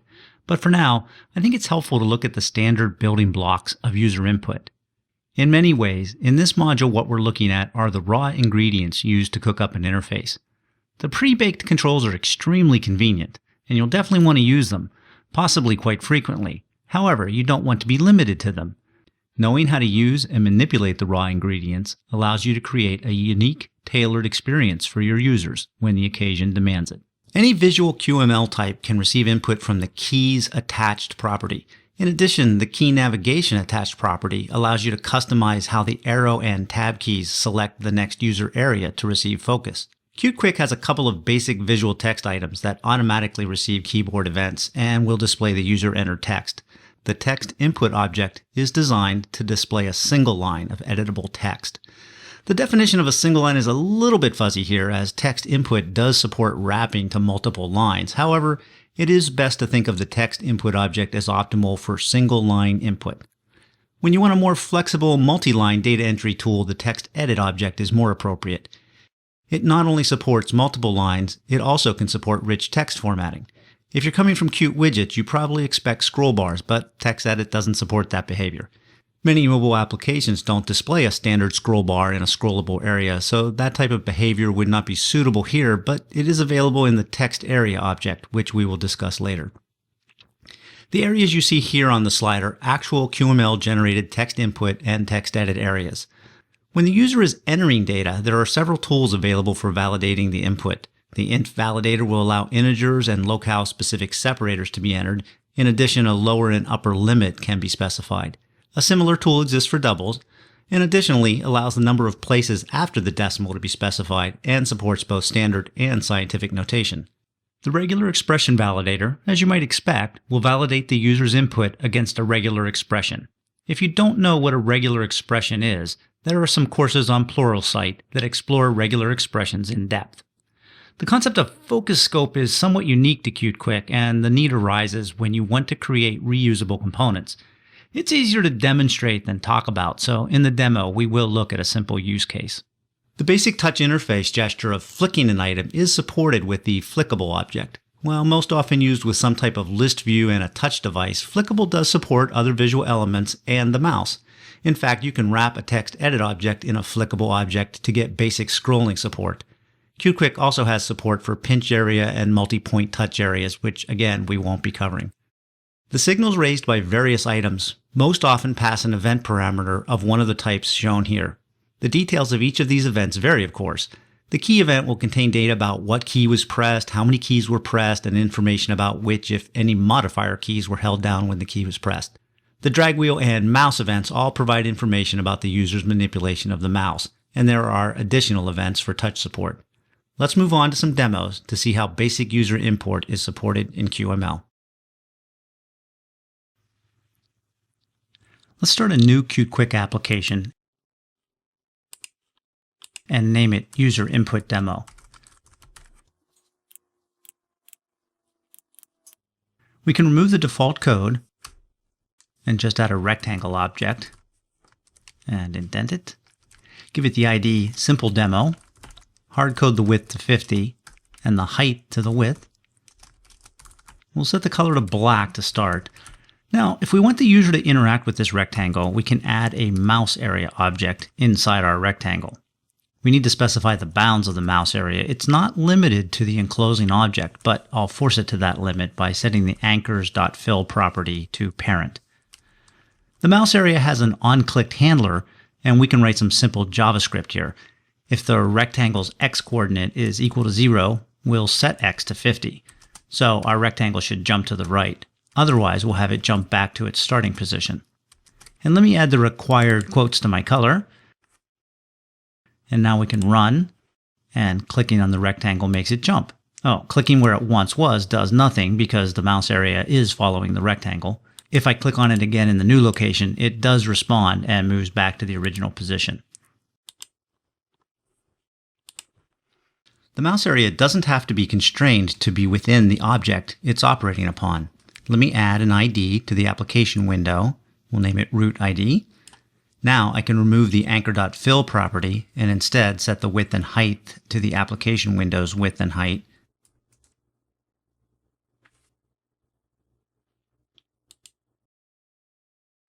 Now I can click anywhere in the window and the rectangle responds and moves. The onClicked signal passes a mouse event named mouse to the onClicked handler. So if we want to know which mouse button was clicked or the X position of the mouse when it was clicked, we can use that parameter. I'll change our handler to set the rectangle X position to the X position reported by the mouse parameter. I'll click a little around the middle of the screen, and as you probably expected, the rectangle jumps to the X coordinate of my mouse. Let me move the mouse about 50 pixels to the right, and what do you expect to happen now? Yep, just like you thought, it moves to the right. Wait a minute. It jumped way over to the left. Why did it do that? Let's add a debugging aid to see what's going on. I'll add some braces so I can put in an additional line of JavaScript, and I'll just print out to the console the mouse.x position, and we'll run again. Now I'll click in the center, and we can see I'm at X position 442.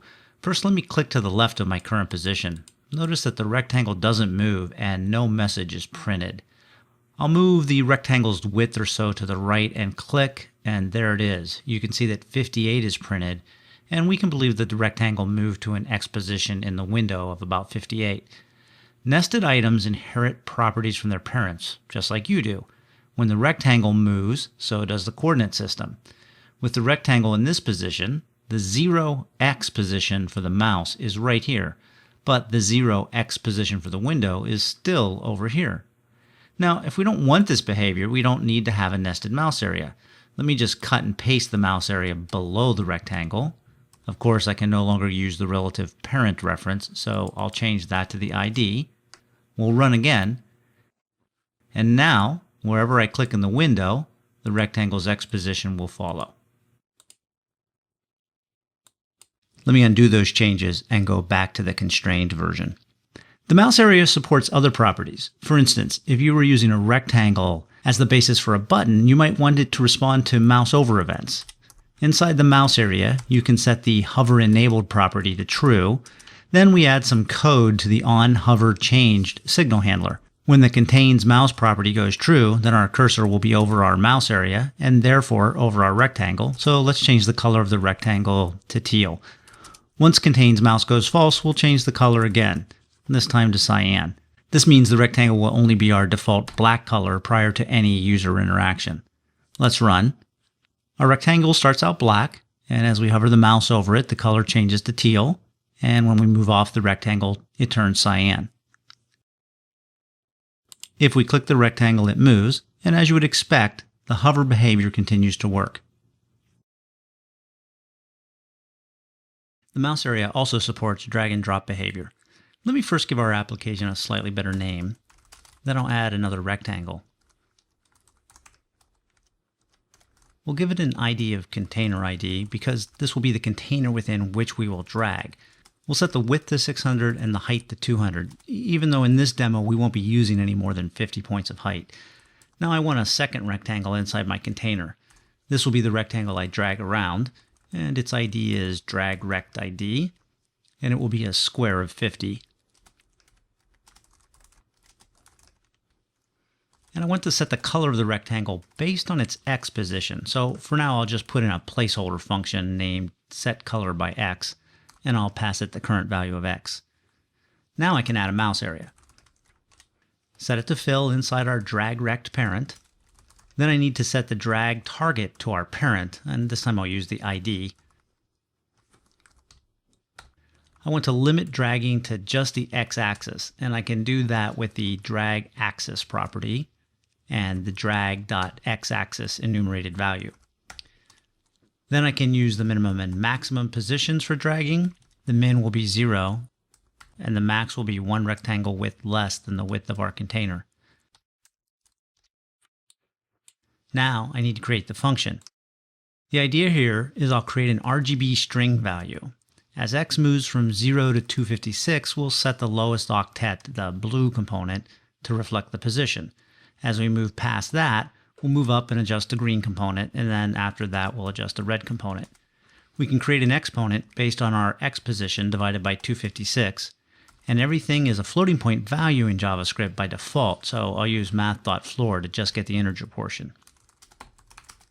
Then I can use the math's power function to use the exponent to get a multiplier of 1, which is 256 to the 0, for the first 256 values, then 256 as we move up to 512, and finally 65k, or 256 squared, as we move between 512 and 600. Then the operand for the multiplication will just be the x value modulo 256. Finally, we just want to create a valid RGB string, so I'll start with a hashtag, and then the operand times the multiplier. And I'll start with some red offset in the color.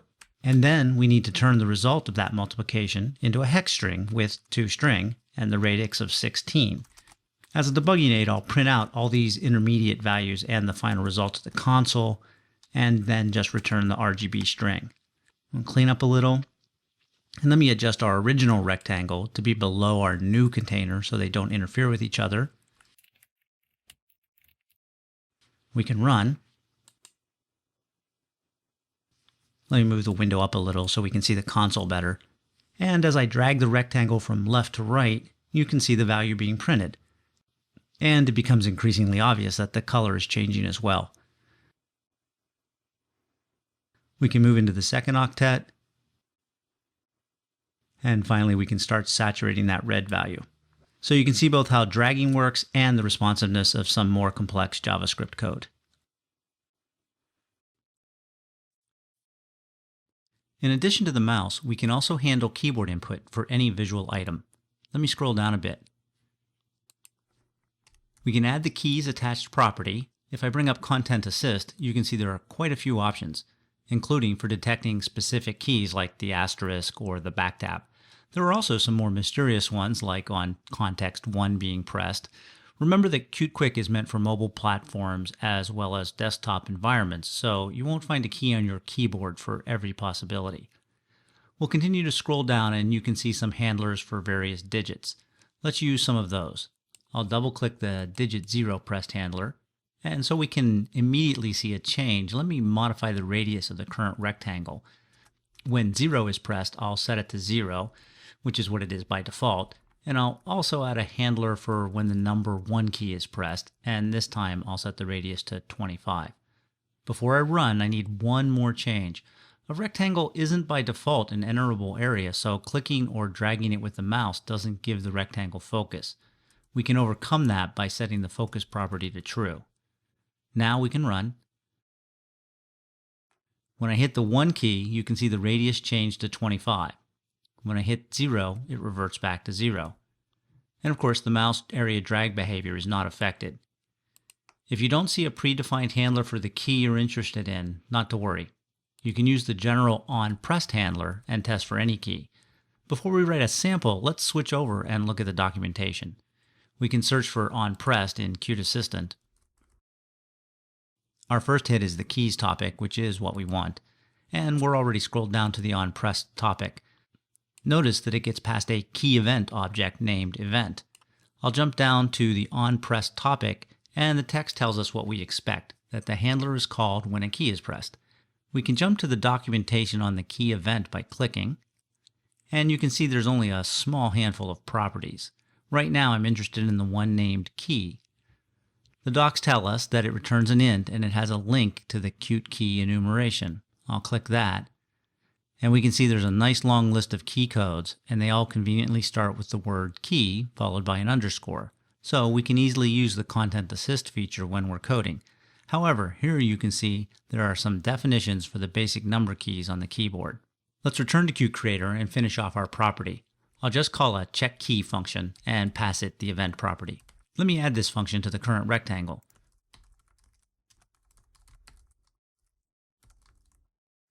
Note that when I finish typing the name of the function, the call to this function is recognized and the name gets italicized. Let's see how we would look for a specific key. I'll use this method to look for the number 2 key being pressed. I can check the event.key parameter and compare it to the corresponding key code.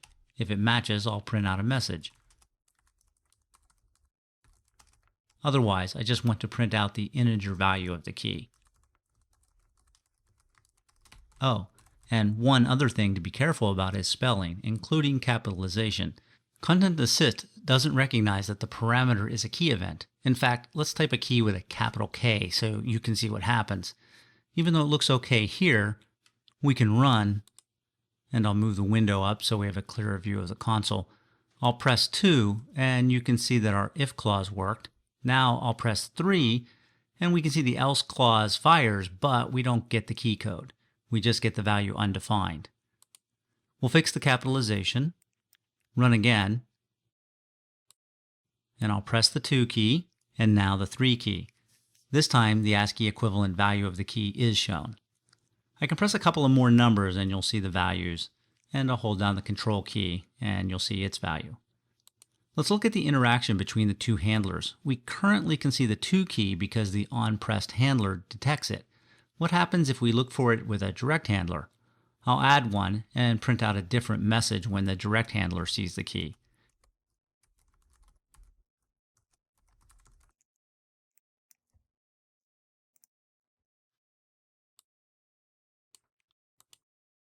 You can see the direct handler gets priority. We see the message from the direct digit 2 handler, but we no longer see the onPressed handler message. What if that's not what we want? Luckily, there's a pretty easy solution. Let me add some braces to my handler so I can add a second statement. After my handling is done, I can just set the event's accepted property to false. We'll run again. I'll move the window. And now when I press the 2 key, you can see we get the messages from both handlers. A common need when processing user input is to give special attention to keyboard modifier keys like Control, Command, Option, or Alt. Qt Quick has several ways we can address this. You can just directly compare the key against the key code for the modifier. Let me print out a period when we see the Control key. I'll hold down the control key, and there's our period. And while it's down, I'll type 2, and there's the message from both handlers. We can also do this a little more directly. Let me add another direct handler for the 3 key. I can check the modifiers property on the event and test it against the enumerated value of control modifier. If it's found, I'll print out a message.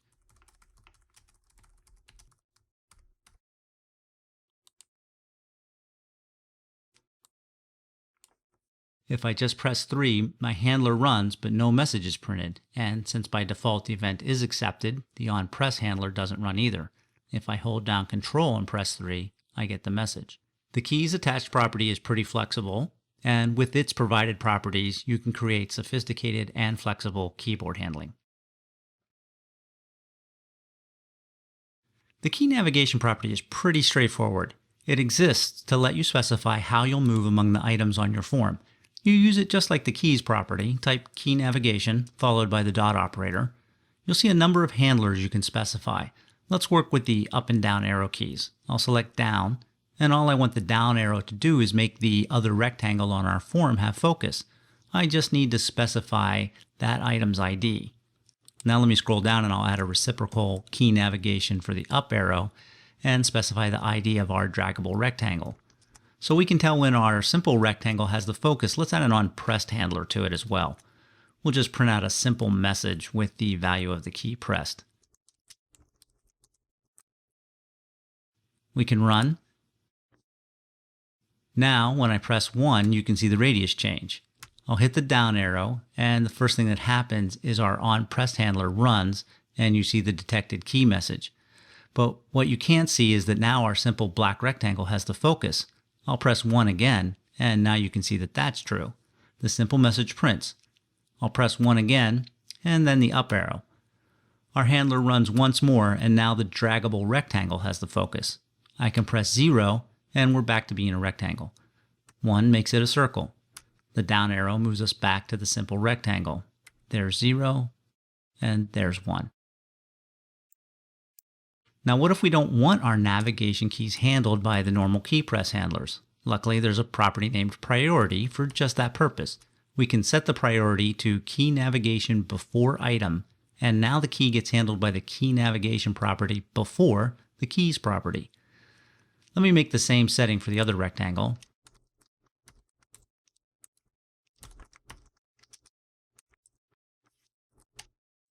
There's a pretty subtle difference between what I've done for the two rectangles. Let's run and take a look. When I press the down arrow key value still appears. I'll hit the 1 key just so you can see the simple rectangle does have focus. Now I'll hit the up arrow, and this time no key value is printed. I'll hit 0 just so you can see that I have moved focus to the draggable rectangle. Now, I don't think QML should work this way, but the workaround is pretty easy. The difference between the two examples is where I'm setting the key navigation settings. In the simple rectangle, it was before the keys attached property, and in the draggable rectangle, it was after. I'll just take the draggable rectangle's key navigation properties and move them up so they too are above the keys property. We'll run again. I'll press 1 and our radius changes, so we are on the draggable rectangle. I'll press the down arrow and no message this time. I'll hit 1 so you can see the simple rectangle does have the focus, so the navigation worked. I'll hit the up arrow, still no message, and I can hit 0 to change the radius back.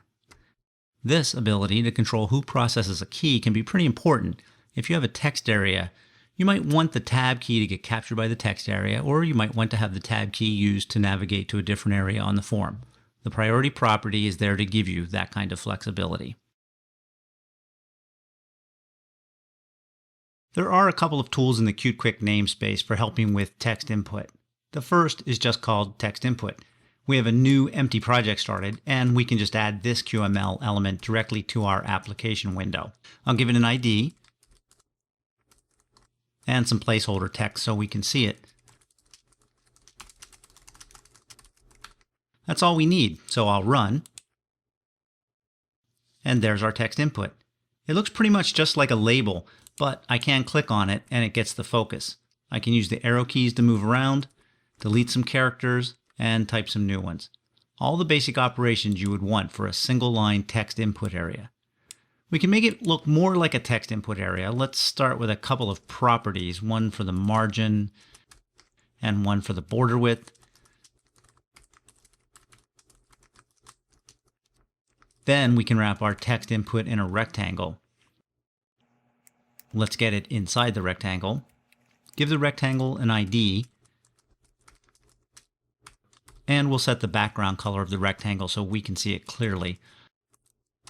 I'll give it an explicit width of 100, and I'll set the height to be based on the implicit height of the text input area itself, plus some additional room for the margin. I can give the corners a little radius, and I'll set the border width. And set the border color to a darker shade. Just to make this example a little more interesting, let's use some other properties of the text input area. And even though a text input only accepts a single line of text, that line can be set to wrap. There are a number of wrap options, but I'll just use the basic text input.wrap setting. And let me make it look a little nicer inside our rectangle. I'll set the margins and our fill property. I also want to move our parent rectangle down and to the right a little bit. Now I can run. And there's our wrap text input area. We can still modify it, and when we delete enough characters, the wrapping reduces to the height required. If we add additional text, our area will increase to accommodate the extra text.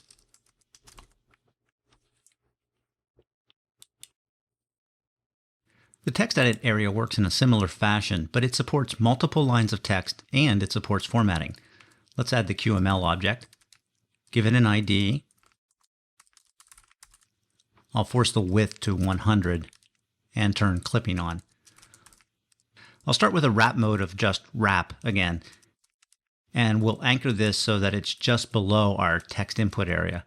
I'm actually inside the rectangle object, but I'll be below it in height. But being inside it will set my X position to 10 automatically. Now I just need multiple lines of text.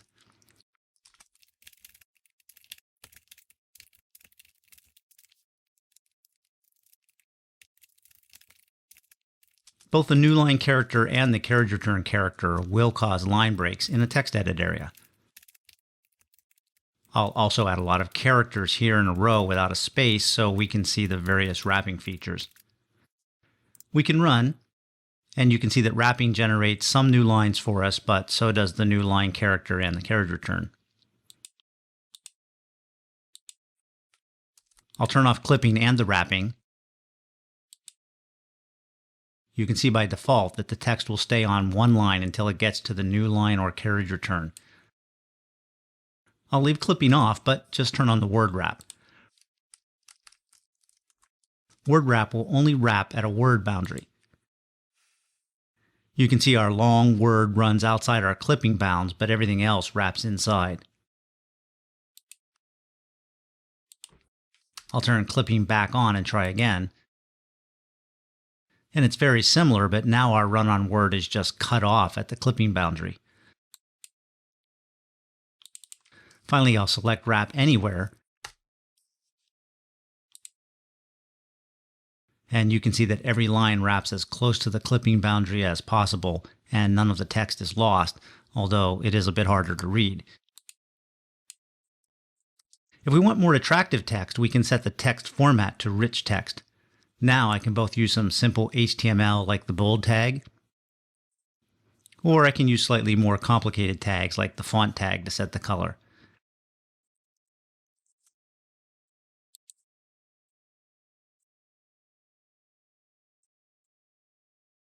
As mentioned earlier, there are no scroll bars on a text edit area, but we can wrap a text edit area inside a flickable area.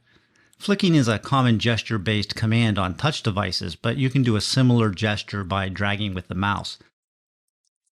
A flickable area needs to specify the content area that it will control. In our case, we want it to be the full width and height of the text edit area. We can limit the height of what is shown by setting the flickable's height property, and then we set clip to true.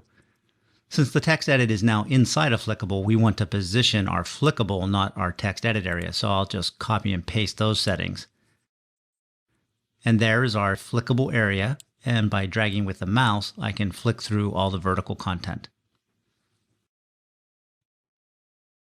We'll start our look at validators with the int validator. Let me change the text input area to hold only numeric data. Now I'll add the validator property and set it to the int validator object with a bottom value of 0 and a top value of 1000.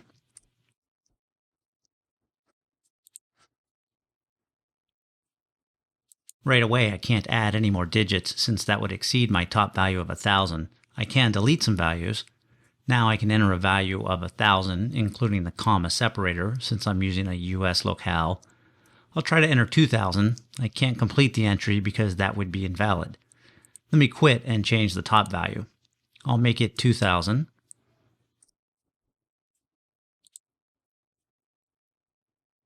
And now a number in the range of 1000 to 2000 is fine. Trying to enter something larger than 2000 is still an error. Also, if I try to start a number with the minus symbol, it's not accepted. Let's change the bottom value. Negative 1000 will work.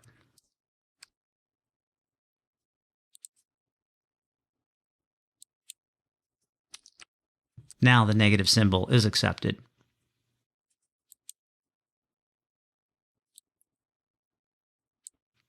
I'll change the validator to a double validator. I don't need to change anything else since it has a top and bottom value.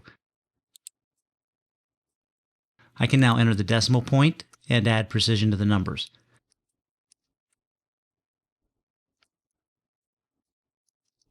I can even enter numbers in scientific notation.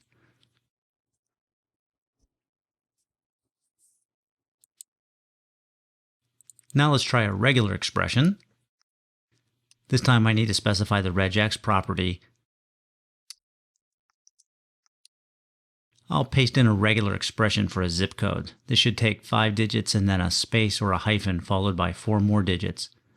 Let's make the text set programmatically valid, since validators only validate user input, not programmatically set values. Now I can add a space and 4 additional numbers, but no more. I can also add a hyphen and 4 digits. No other characters are accepted. And that's the lowdown on how validators work in QML. Now that we've looked at how we can use keys and key navigation to direct keyboard input to something as generic as a shape by setting the focus of such an object to true, it's time to talk about Focus Scope. I have a new project open called Focus Scope Demo, and I've already coded up a simple widget here. Let me use Alt-0 to hide the sidebar, and I'll scroll down so we can see all the code. You can see the code is comprised of an outer rectangle object, and it has a setText function that returns one of 4 messages based on which key is hit. Keys 1 through 3 return the first 3 messages, and all other keys return the 4th message. I have the focus set to true, and then there's a text area in the rectangle that I'm using as a label for the rectangle, so I can quit using the console for text feedback. Finally, there is our now familiar keys attached property, and the general onPressed signal handler is calling our setText function and assigning the result to the text property of our label. There's really nothing new here, so let's run. And I can press some various keys to get the messages. Now, if we wanted to have multiple versions of this widget on the form, it's a lot of code to cut and paste, and more importantly, to maintain. So instead, let's move this code into its own file. I'll add a new QML file and name it MyWidget. Let's remove the default code. I'll switch back to main and grab our rectangle and cut it. Then move back to MyWidget and paste it. Now back to main once more, and I can create a MyWidget object and run. And as you expect, everything works the same. Now let's add a second MyWidget to the form. And just so we can easily tell them apart, I'll change the color of this one. And let me set this one to have the focus. I'll wrap these 2 widgets in a column just so I can conveniently position them. I'll center the column in the window and provide a little spacing. Let's run. And now you can see the problem. I set the focus to true for the bottom green widget, but the top blue widget still has the focus. This is the problem that Focus Scope addresses. I'll switch back over to my widget. A Focus Scope object has the unique property that it will forward on the focus to a contained object that already has focus. It's sort of a proxy. So we do need to leave the focus set to true on our rectangle. Let me wrap this rectangle in a Focus Scope and reformat. I'll give it an ID of my widget focus ID, and just because I want it to be a little clearer than calling it root ID. I still want to be able to set the color property of the underlying rectangle, so I need an alias to bring that property up to the parent level. Also, the focus scope doesn't have by default any visible property, so we need to explicitly give it some height and width so our containing column widget can properly position it. Let's run. And the blue widget still has the focus. I think this is due to a bug or at least an annoyance in the Qt Creator Make system. Since the last time I built, I've only changed my widget.qml and the build system didn't detect that change. Let me go to main and I'll just touch the file and add a space and now build again. Now you can see the benefit of the focus scope. The lower green area now has the focus. Let's make one more change. We can revisit the mouse area and add one to our widget. We'll make it take up the entire size of the focus scope, which is the same size as our rectangle. And we can set the onClicked handler to set the focus of our focus scope to true. This time I'll use the other, albeit slightly slower workaround for the bug, and I'll just do a rebuild of the project. Now I'll run. The lower green area still has the focus like we requested. But now I can transfer the focus to the blue area with a click. And of course I can transfer it back to the lower green area with another click. That's the simple but important topic of focus scope. Keep it in mind when you're trying to create your own reusable components. Before we leave the user input module, I do want to introduce you to the power of the elements in the Qt Quick Controls import. Rather than go through all these one by one and explain how they are used, I think it will be more beneficial to show you how to navigate the example code that demonstrates these controls. Now, some of the code in the examples is a bit advanced, and it uses portions of the Qt Quick framework we haven't gotten to yet. However, for now, I just want you to know about this example code and learn how to navigate it. I would suggest you hold off on an in-depth tour of this code until you finish this course. Let's switch over to Qt Creator and get started.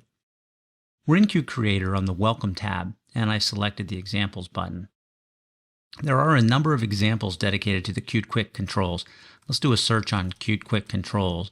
Now we have the 7 main examples. We're just going to look at one. I think the Qt Quick controls gallery is the place to start.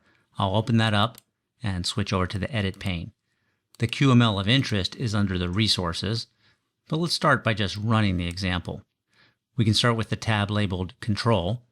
This tab gives us quite a few basic controls, including buttons, drop-downs, spinners, progress bars, checkboxes, radio buttons, and a text area.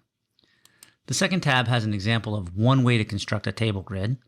The Styles tab shows some examples of how to use styling to modify the appearance of controls, including some fancier-looking tab controls at the bottom.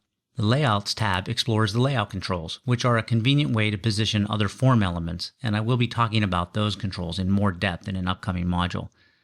We have a toolbar at the top. The first button shows you how to open up a new window.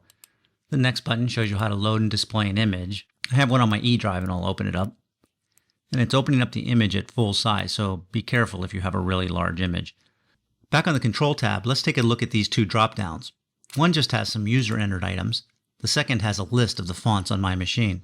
We'll take a brief look at how both of those were done in a minute. Qt Quick can be pretty dynamic. These radio buttons will reposition our tab controls. Clicking the bottom button moves the tabs down to the bottom. Not a position I'm fond of, so I can move them back with the top radio button. All of these tabs are set up to resize intelligently. As I resize this tab, the text area grows and shrinks, as do the group boxes above it to maintain a nice look. The Layout tab has multiple areas, and they all resize how you might expect. Let me move the window off to the side, and let's look at the code. First, let me scroll down. The main window that houses everything is main.qml, and that's down here at the bottom. I'll scroll through this quickly, and you can see some of the code for the dialogues, actions, and menus. If you're interested in the first tab labeled Controls, the corresponding code is in the controls.qml file. Let me switch to that file and scroll down to the combo boxes. You can see the first combo box has a property called Model. Don't worry, we'll be getting to models soon. But for now, if you want to quickly see what the word choices leads to, you can right-click and use the find symbol under cursor option to jump right there. You see it's just a user-entered list of fruits. I'll use the go back arrow to return to where I was. You can see the second combo box uses the font list returned from the Qt Global Objects Font Families method to populate its data. If I continue to scroll down, you can see the controls for the spinners, text field, progress bars, sliders, mouse area, and more. The Model View QML page has the code for the Items View tab, and right here at the top is the model. This model is just generating some data for the view. The Styles.qml file holds the code for the Styles tab. Let me just scroll down to the two tab view elements. I'll bring the window back to the front just to remind you what they look like. We have one set of pretty standard tabs and a second set where the tabs have a bit more style. I can go to the second tab's code and look at the style property.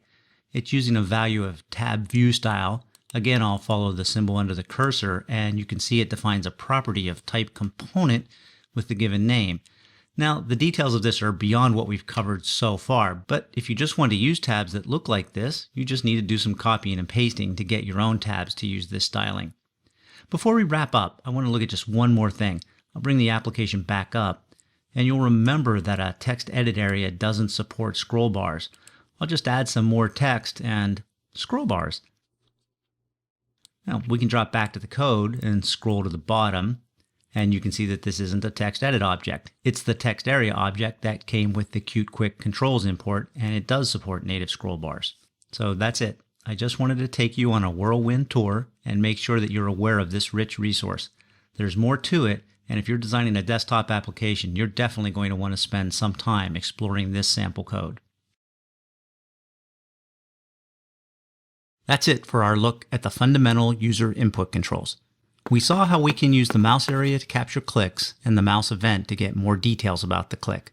We looked at using the keys attached property to capture input from the keyboard, and the key navigation attached property to assist in moving from one element to another.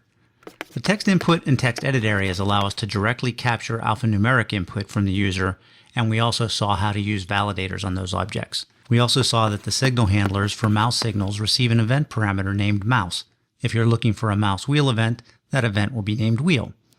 All events for the keys attached property are simply named event. In either case, this event parameter will contain additional information we can use when responding to the user's input.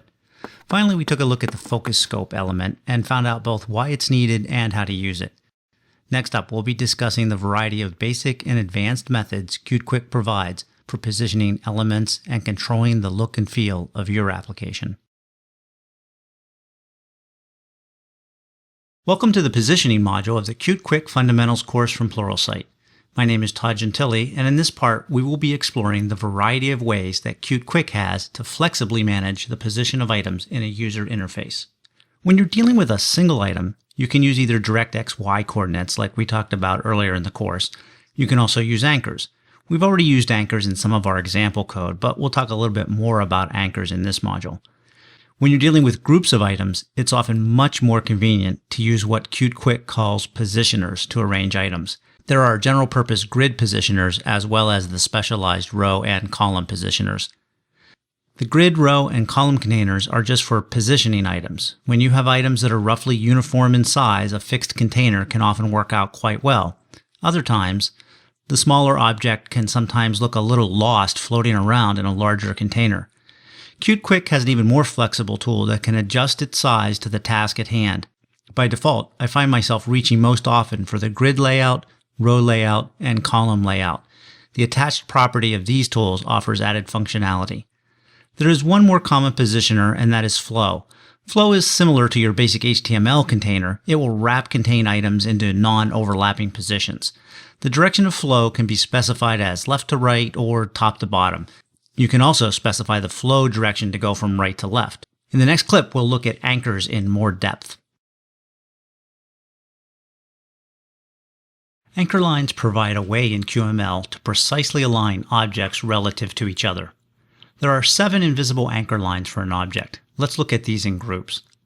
The vertical anchor lines allow you to align items to the top, vertical center, or bottom. The QML keywords are spelled with the capitalization as shown in this and the following slides. The horizontal lines allow you to align items to the left, horizontal center, or right. Horizontal center is spelled as a single word with the capitalization as shown. Finally, the 7th anchor, baseline, applies to objects that support text. This is the line upon which text would sit. Character descenders would extend below this imaginary line. If an object doesn't support text, then the baseline equates to the top. QML's anchoring system also provides a way to set margins and offsets. At first glance, it's pretty straightforward, and once you understand the limitations, you won't have any problems. Let's tackle the straightforward stuff first. Using the syntax shown, you can set a top margin, right margin, bottom margin, and left margin for an item.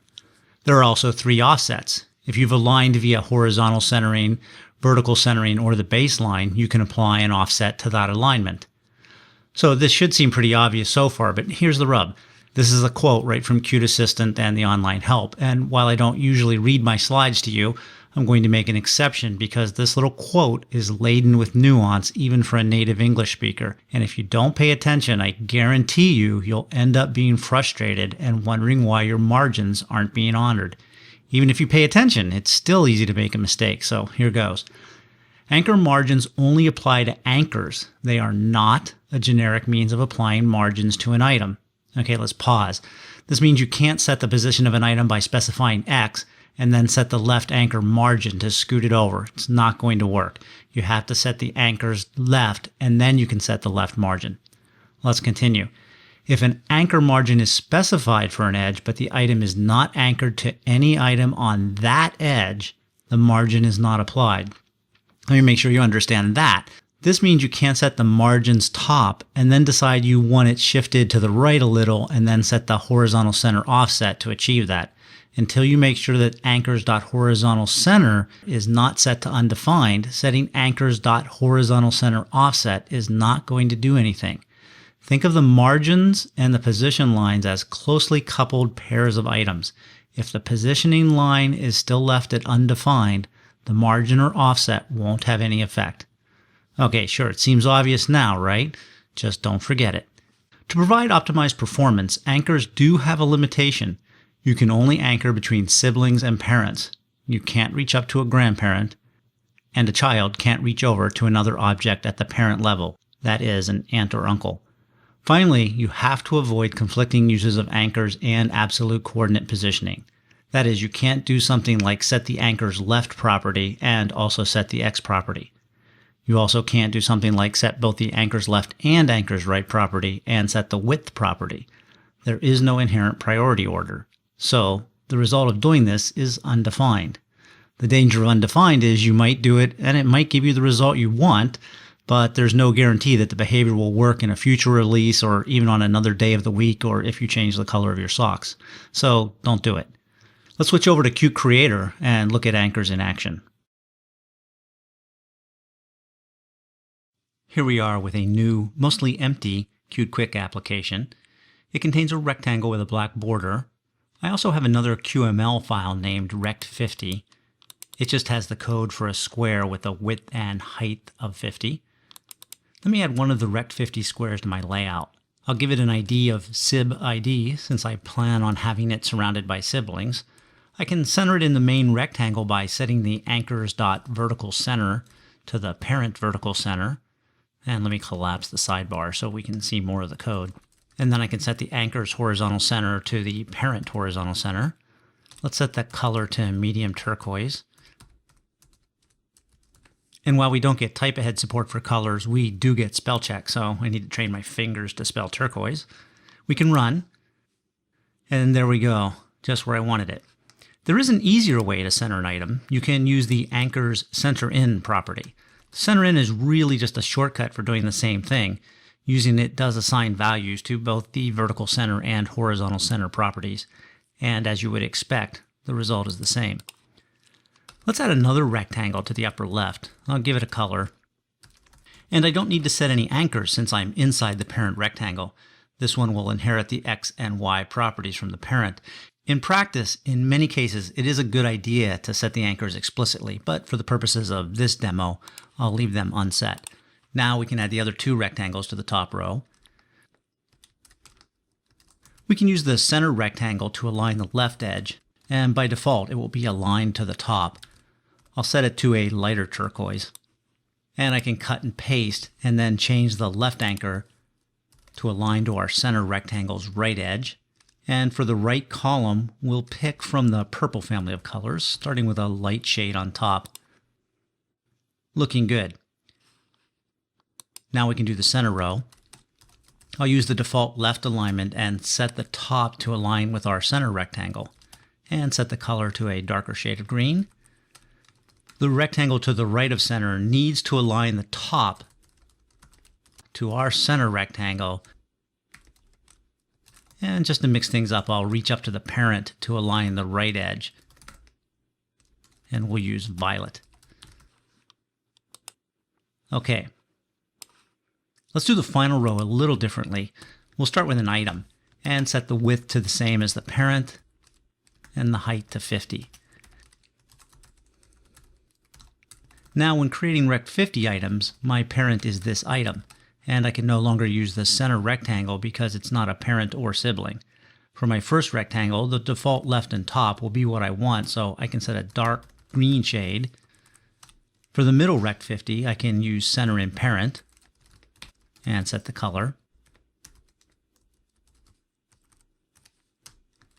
And finally, for the bottom right rectangle, I can align the right anchor to the parent's right.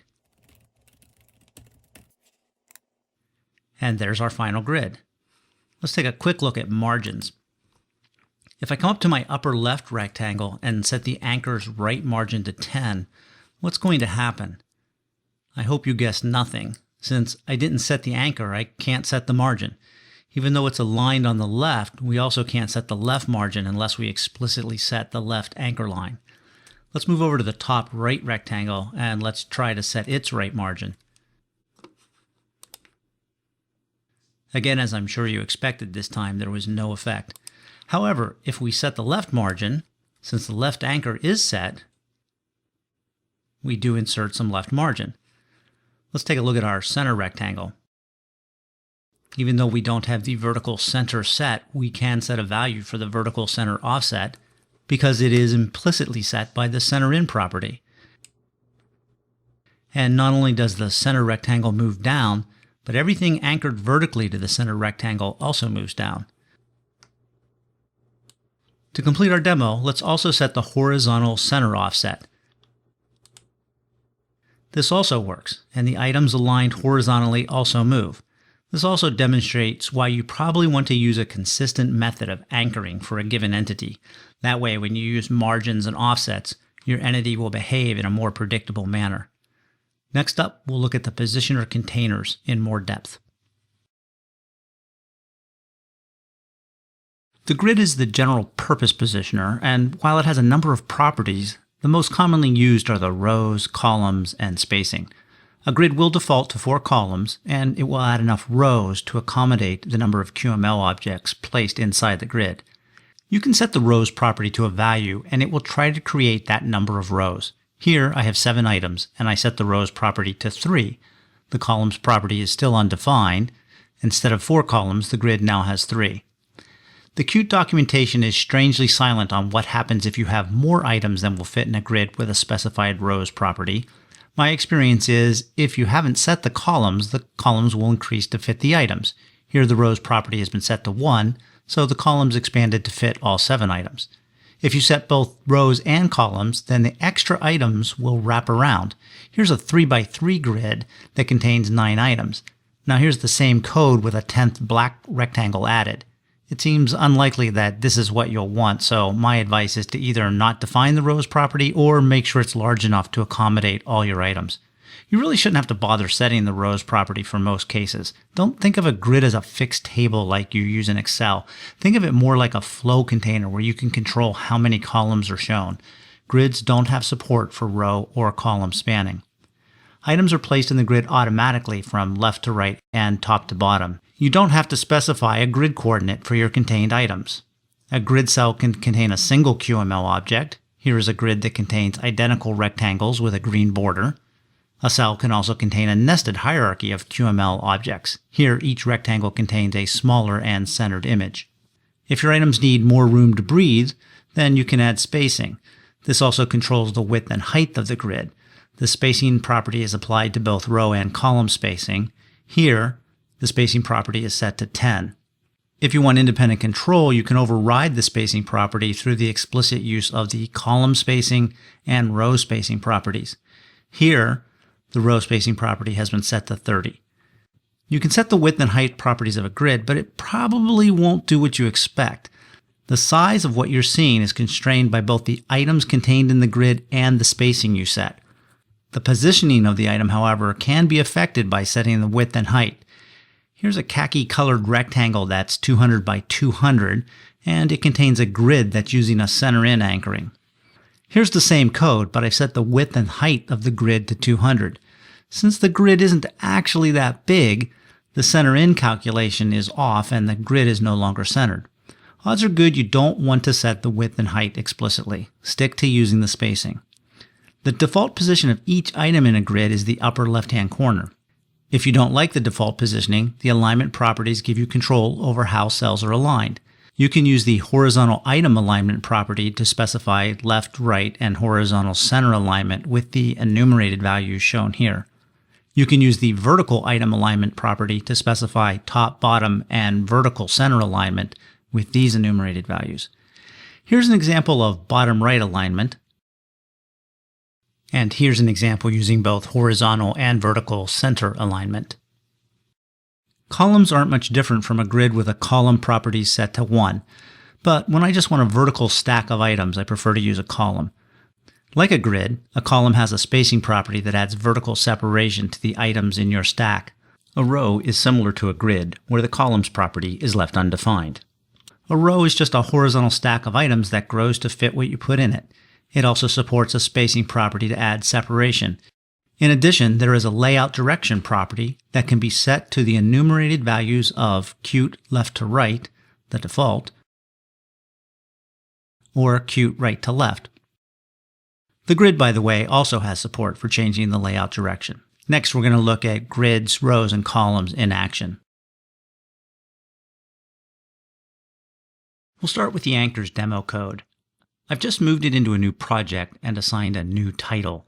The first thing I want to do is remove the margins I added so that we have a closely packed grid once again.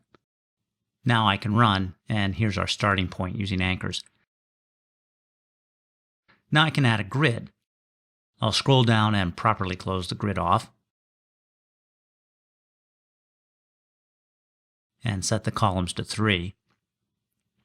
Now, since everything in the grid loads left to right and top to bottom by default, I need to move the item I want at the center of the grid to be right after the 4th item, and I'll paste it in. Now, I no longer need all the anchor properties, so I can just delete them. The item object for the final row was a convenience to align the row, so I don't need that either.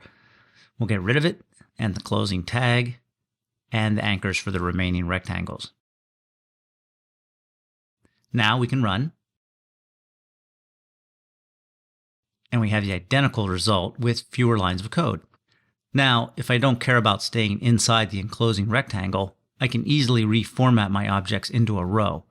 I'll comment out the columns property and replace grid with row and run. It's just as easy to replace the row with a column.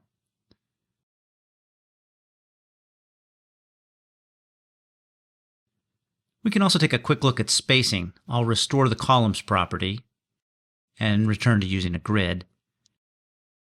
Add a spacing of 10. Again, I'll be moving outside the bounds of the enclosing rectangle, and there's our 10 points of spacing for both rows and columns.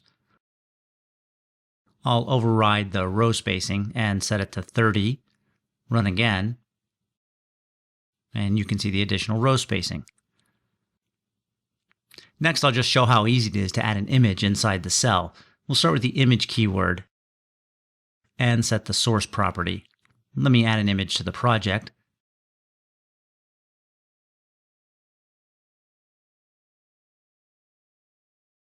Now I can specify the name of the image. And it works, but the image gets shown at its full size since we aren't using any clipping. Let me go and specify a width and height for the image. And that looks more like it. For our final demo, there's another interesting attached property I haven't talked about yet called layout mirroring. It can be used to horizontally mirror items using anchors or positioners. I'll move inside the grid and set the enabled property of layout mirroring to true. And run again. Everything is now horizontally mirrored. You can also use this attached property to affect an item and all its children. I'll move the attached property up to the enclosing rectangle, and of course we won't be able to see a difference in a horizontally mirrored right rectangle with a black border, but if we set the children inherit property to true, we can have it still mirror our grid. And that wraps up our demo of the basic positioners. There is another set of tools for arranging items in a user interface. You need to add a specific import for Qt Quick Layouts. At the time I'm recording this, version 1.1 is the most recent, but you should import whatever is the most recent version from your Qt installation. The Qt Quick Layouts were new in the Qt 5.1/Qt Quick 2.1 release. The layout tools are similar to the grid, column, and row positioners we just learned, except they are designed to both position and resize their contents. You can see that the new elements just add layout to the name. There are some new key features and different ways to control some existing features. Resizing can be controlled with multiple additional properties, and in the layouts you have more control over the width and height. With a resizable container, you need finer control over each item pushed into the container. The layout attached property is attached to all the children in a container. Shown here is the full set of properties for the layout element. Note that the alignment property uses enumerations from the Qt global namespace rather than from the layout namespace. The fill width and fill height properties allow you to control which cell resizes and in which direction. By default, if the layout container itself can resize, its children will maintain their alignment, but each cell will get larger. In effect, it will appear as if the row and column spacing is increasing. You gain control over the resizing of a cell with the minimum, maximum, and preferred settings for the height and width. Some of the layout properties only apply when you're working with a grid layout. Unlike a grid, with a grid layout, you can specify the grid coordinate where an item lives using the row and/or column property. I think it's a good idea to either specify the row or column for every cell or for none of the cells. But QML does support a mixed mode. It's up to you to know what happens in that mode, and we'll look at it in the demo. You do need to be somewhat careful that if you specify the rows or the columns property and then you specify a row or column, that you stay within the bounds of the number of rows and columns that you set, and the row and column numbering both start at 0. You can also specify that a particular item spans more than one row or column with the row span and column span properties. The grid layout object itself allows you to set an explicit rows and columns property, but there is no default number of columns for the grid layout. You do have to specify it. If you are using a left to right layout, you typically specify just the columns property, and you can allow the rows to grow to accommodate the content. If you're using a top to bottom layout, you can specify just the number of rows and allow the columns to expand dynamically. There are options for row spacing and column spacing, but there is no overall spacing property. Finally, there is a layout direction property that again uses a Qt global enumeration. The layout can be either left to right or right to left. Now, this may sound like I just repeated myself, so it's worth looking back. The flow enumeration is from the grid layout namespace, and you can have a grid flow from left to right or top to bottom. The layout direction allows you to specify left to right or right to left, similar to how the grid worked. You may be wondering where the bottom to top flow is, but there isn't one. although you can probably achieve a similar result by rotating the container 180 degrees. The row and column layouts are just specialized versions of the grid layout with either one row or one column. The APIs are cleaned up a bit for these objects. The property for spacing in both objects is conveniently just called spacing. You can still specify the layout direction for both items as left to right or right to left. With so many ways to derive the width and height, QML does impose a priority when trying to size things up. It first tries to use the preferred width, then it will try to use the implicit width, and finally it will use the explicit width. If possible, you'll want to avoid actually setting the explicit width for an item in a cell. The recommended approach is to use the preferred width and height settings. We have a new Qt Quick project open with code for 7 rectangles of various colors and sizes, and an application window with no height or width set. Let's run this just to see what our starting point looks like. We can see the 7 rectangles all sitting on top of one another. Now let's wrap the rectangles with a grid layout, and we'll give it an ID, move the closing brace where it belongs, and run again. And now our 7 rectangles are laid out in a grid, well, really in a row. Let me tell the window that I want it to size to the implicit width and height of the grid.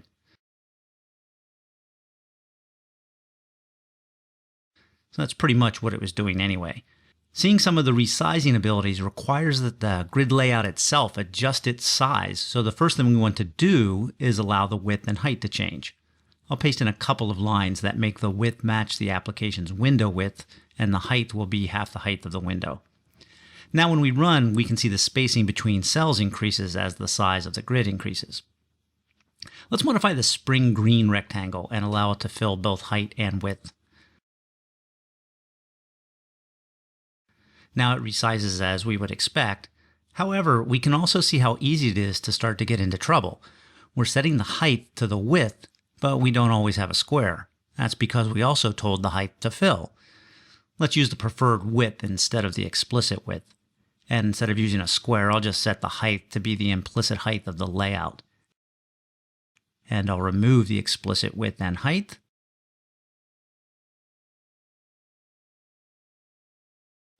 And that seems much better. Now let me change from implicit height to the explicit height of the layout.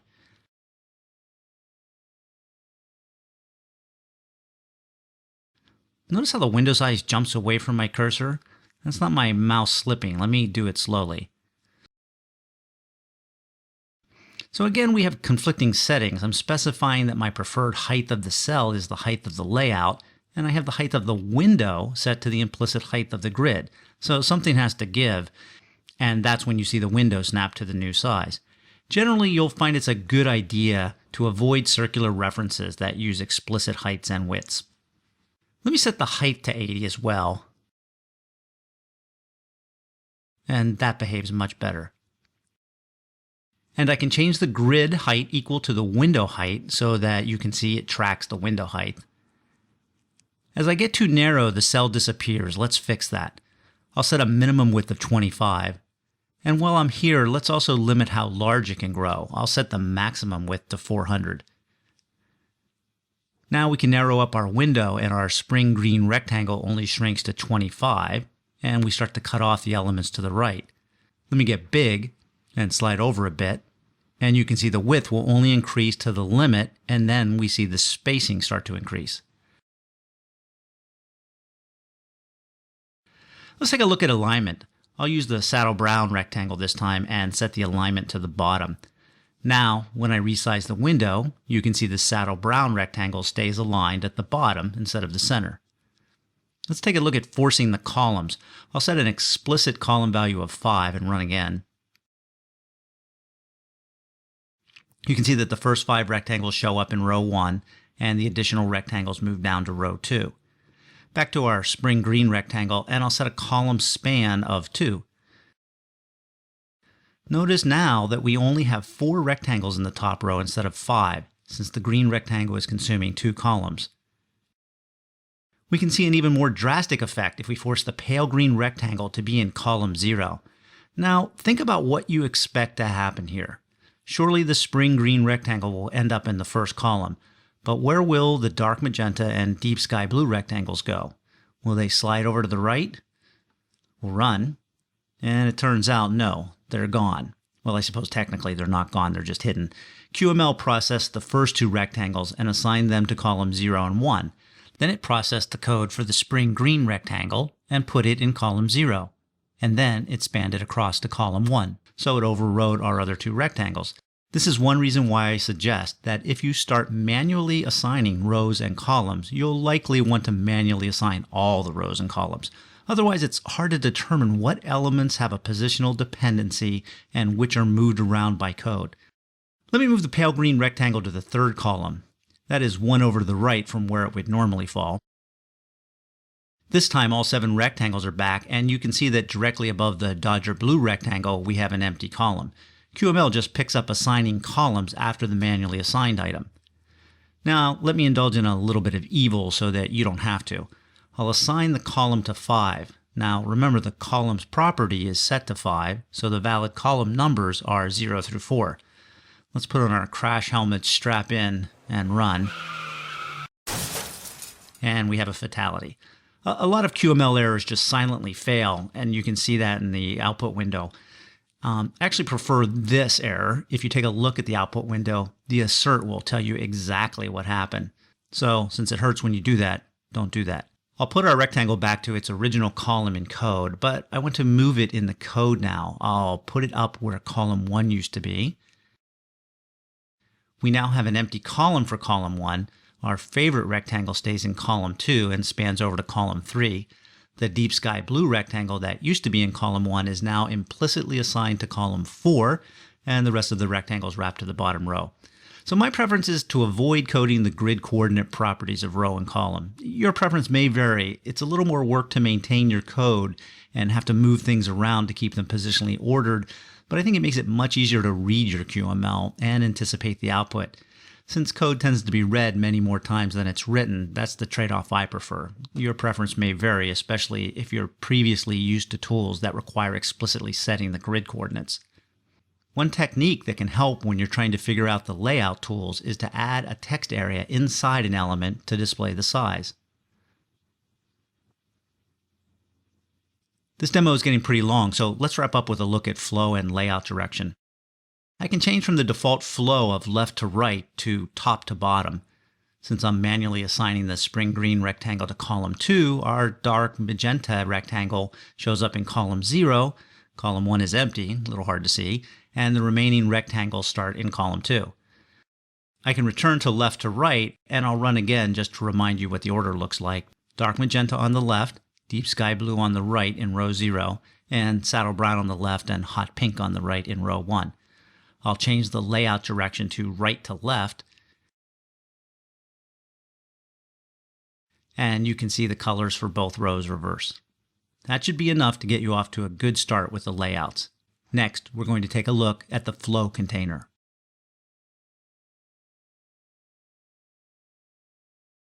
Sometimes it's fun to save the best for last. In this case, it's been a long module, so I'm saving the easiest for last. A flow container is very similar to the containers you've already seen. It will wrap its children to create rows or columns of items. It has properties similar to what you've already seen. You can set the flow to either left to right or top to bottom. You can also set the layout direction to be left to right or right to left. In addition, you can still set the spacing between children in the flow. Let's switch directly over to QCreator and do a quick demo. Here are some strangely familiar looking rectangles in an application with a fixed size. I'll just wrap these rectangles in a flow container and run. And since the default flow is left to right with a default layout direction of left to right, we get a single row of rectangles in the order they were defined in the QML file. Nothing much happens when we resize the window. Just like the grid, we need to allow the flow container to resize. I'll just tie the width and height to the parent's width and height, run again, and now you can see the wrapping behavior of flow in action. If we set the flow to top to bottom, we can run again. Since all the rectangles don't fit in our explicit height, the rectangles that don't fit get wrapped into an additional column. Resizing the window vertically does what you would expect. Let's give the flow an ID and then tie the width and height of the window to the corresponding implicit values of the flow. Now at first, it almost looks like it did a left to right flow, but it didn't. It simply made the window the minimal possible height, and then when it got to the last rectangle, it could fit both rectangles in a single column. So the implicit height is minimized in a top to bottom flow. If we make it larger in the vertical direction, you can see it is still doing a top to bottom flow. Let's change the layout direction to right to left, and since we haven't done it yet, let's leave the flow in top to bottom. We'll run, and that's a valid combination. The rectangles are laid out from right to left and top to bottom. Let me restore our original flow and layout direction, and I'll also add some spacing. We'll run for the last time, and we can see two things here. First, the spacing is evident, but also, now that we have a left to right flow, we can see that QML attempts to minimize the width and only adds a second column when it can fit the additional rectangle into the existing width. That wraps up our look at positioners. You can use absolute coordinates, but you'll find that if you limit their use to just a single item or very few items, you can easily make changes to how your application flows onto the screen. If you need very fine control of how one element positions relative to another, you can achieve that with anchors, and anchors are very computationally efficient. There are some limitations to be aware of, but generally they are pretty flexible. It's hard to beat the convenience of stacking elements in a column, row, or a grid positioner. You do have to be willing to live with a fixed size cell for the positioner. We then took a deep dive into the newer layout attached property and the associated objects, grid layout, row layout, and column layout. We finished up with a look at the flow container. In the next module, we're going to get to some of the really nice eye candy that Qt Quick offers and look at transforms, transitions, and animations. Hi, my name is Todd Gentile, and welcome to the module on, hey, that's your cue, transforms, transitions, and animations. And yes, that was an actual QML animation. This is a pretty rich topic in QML. Producing the effect you want can vary from requiring a single line of QML for a straightforward effect to a page of QML to perform something stunningly complex. Our first stop will be transforms. There are three basic transforms we will be looking at: rotation, scale, and translation. There is actually a base type named transform, but it's not a concrete type, so you can't create a QML element of type transform. You can assign any number of transforms to a single item. Without animations, transforms are applied in order, one at a time. There are many basic types of animation in Qt Quick. The basic type is the property animation. The principle behind most of the animations is to change properties and allow the user to see the item move through the intermediate values on the way to the final value. This is one of the definitions of a fluid UI. Instead of having items jump from one state to another, they move fluidly from a starting point to an ending state. Other animations inherit from the property animation, and they can add their own properties to control additional behaviors or limit the settings of certain properties. For example, a rotation animation adds an enumeration to allow you to specify the direction of the rotation, but its to and from properties require a real value, not a variant. There are multiple ways to control an animation. You can start, stop, resume, pause, and restart one animation at a time. You can group animations to run sequentially, or you can group them to run in parallel. You can use behaviors to define the default animation that should be run when a particular property gets changed. There is also a group of easing properties that allow you to specify dozens of curves that an animation can follow, from a simple linear progression to very complex curves. Various easings allow configuration of amplitude, overshoot, period, and even Bezier curves. The documentation provides nice curve examples of each built-in enumerated type. Here's the curve from the animation used in the opening slide. I'll show you an animation similar to what you saw in that title slide. This time it's using the default overshoot value of 1.70158 and a duration of 3 seconds.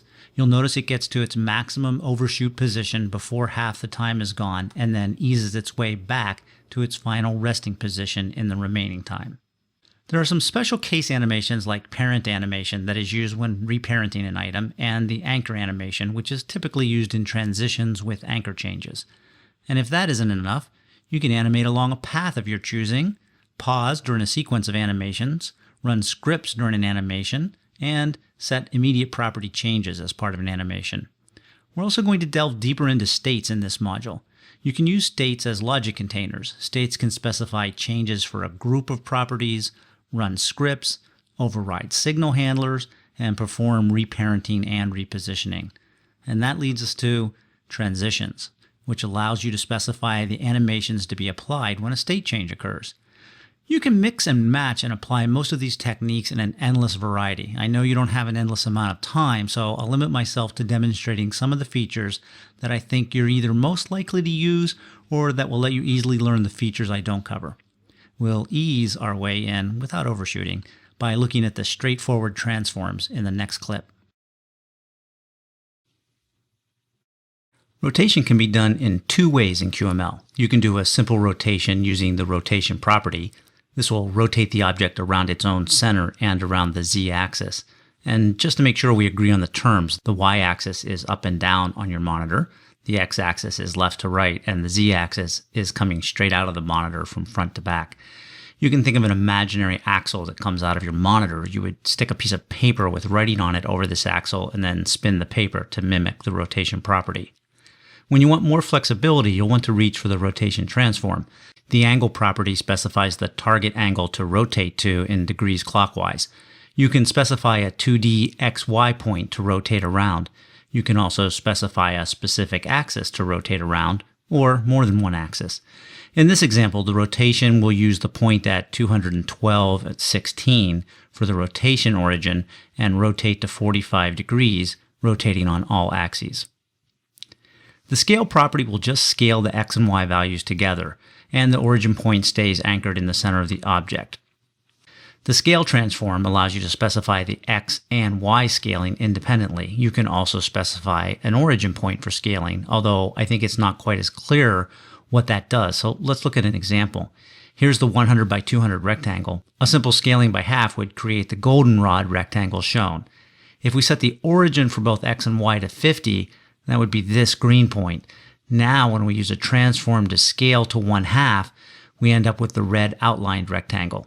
Since the y origin was in the middle, the top of the rectangle moves down the same amount it did in the simpler property scaling. However, since the x origin was only 1/4 of the way over, you can see that 1/4 of the scaled portion is to the left and 3/4 is to the right. Another way to think about this is that you're applying the x scale to the x origin to get the left edge and the y scale to the y origin to get the top edge. In other words, the top left point shown here is 25, 25. If we had scaled both axes by 0.9, the point would be 5, 5. The translate transform provides another way to position an object without directly setting the x and y property. Sometimes it will be the only reliable way to do so. For example, here's a row with some rectangles, and I've set the x and y properties of the red rectangle to -20. The rectangle did move up 20, but the row appears to be overwriting the x value. Here's the same code using the transform translate. Note that the red rectangle has adjusted both its x and y positions. Let's move over to Qt Creator and do some quick demos of the various transforms. I have a new project open, and it has two text objects with the same text. The only difference in the second object is it's using a rotation property of 45 degrees. Let's run, and that's a normal property rotation. Now, I have another text object down below. I'll comment it in. This one has the text in red and is using a rotation transform instead of a rotation property. Now, think for a minute about what you expect this to look like. Is it going to be the same except that the text will be in red? Let's find out. Since the origin defaults to 0, 0, it looks quite different. Also note where the top of the T is located. I want to make one change at a time. Let's go back and I'll comment in the origin setting. The X won't change, but the Y will change to 16. So you can see the text has moved down. Now I'll set the X to 212.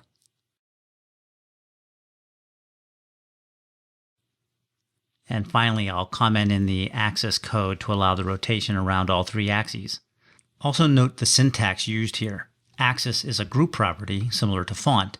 When you want to specify multiple properties at once, you have to use the curly braces, and you don't use the colon before them. You can add white space, just not the colon. Alternately, each axis value could have been specified on a single line using the standard dot notation as shown here. As a hot tip, keep an eye out for group in the documentation. When you see that word like you do here for axis, you'll know that the group syntax can be used.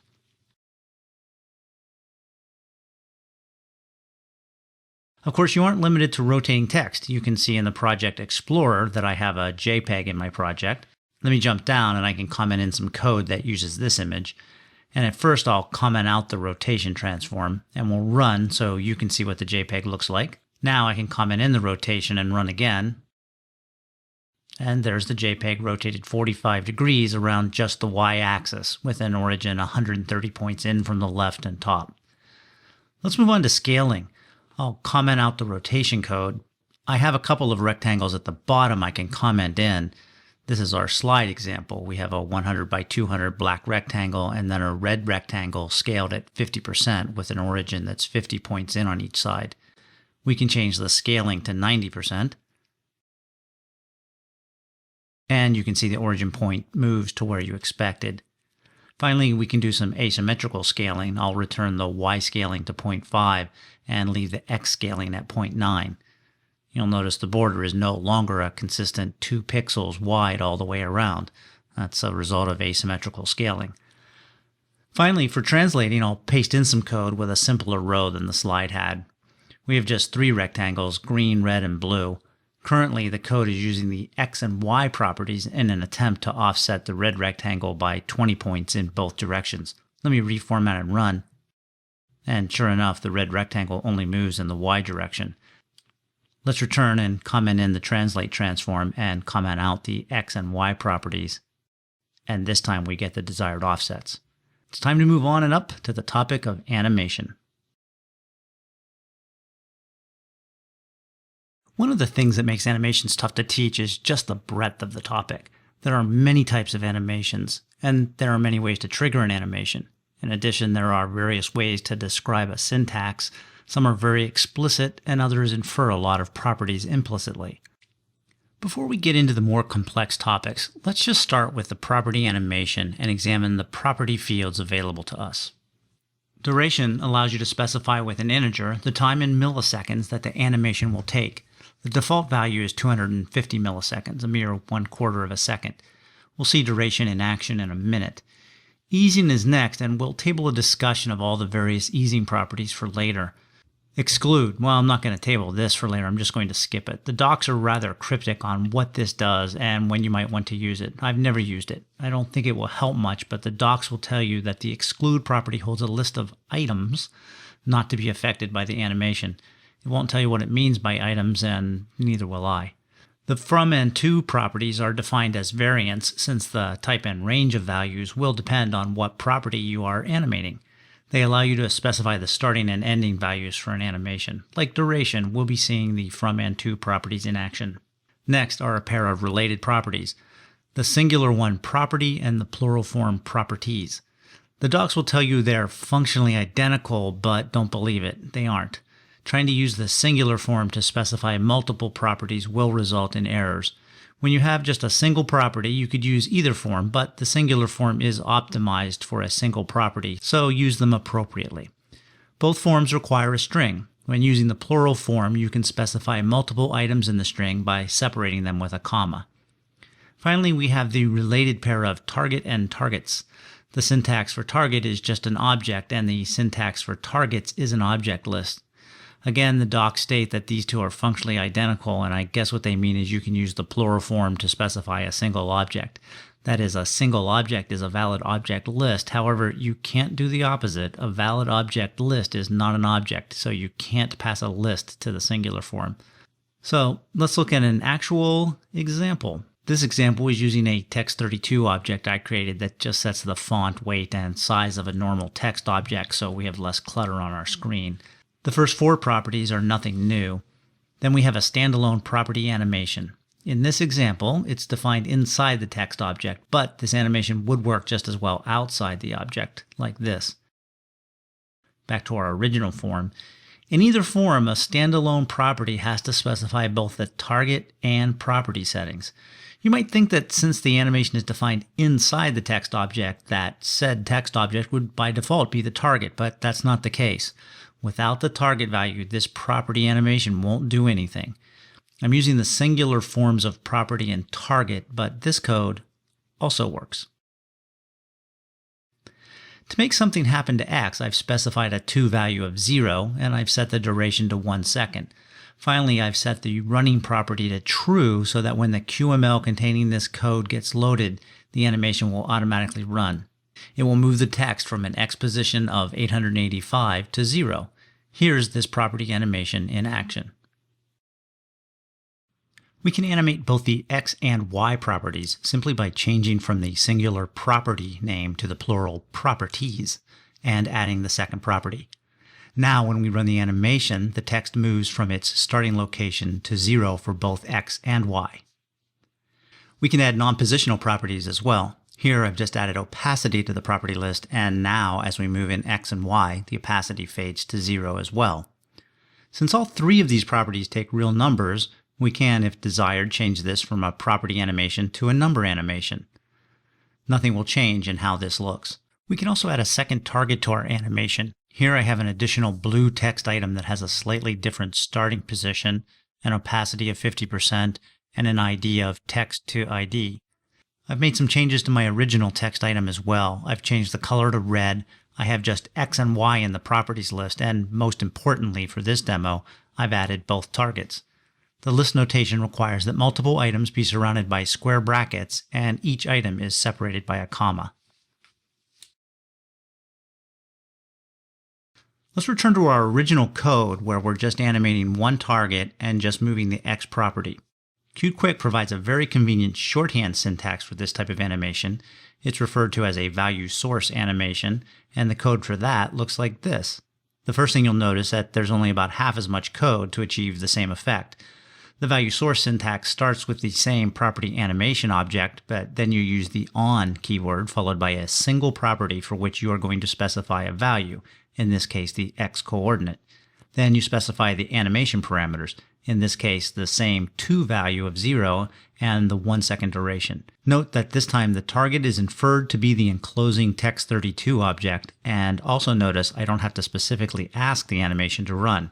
By default, when QML loads an object with this syntax, it will animate the object to have this X value. In the next clip, we'll take a look at the easing options. Property animations allow you to specify an easing curve by using the easing grouped property. There are 4 settings in the group, but they don't all apply to all easing curves. The settings are for amplitude, overshoot, and period, and we'll come back to these in just a minute. The final and arguably most important property is type. There are 41 enumerable values for the type. They fall into 2 major categories, linear and nonlinear.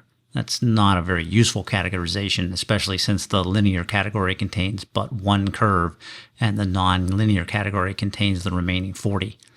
I've made up some additional categories for the nonlinear ones just to help get a feel for what the curves do. The first category is amplitude, and it has 2 variations, one for bounce and one for elastic. Both of these types will use the amplitude grouped property setting to modify the curve. Any text shown in blue here is a property of the easing property group. The elastic type will also use the period property to further modify the curve.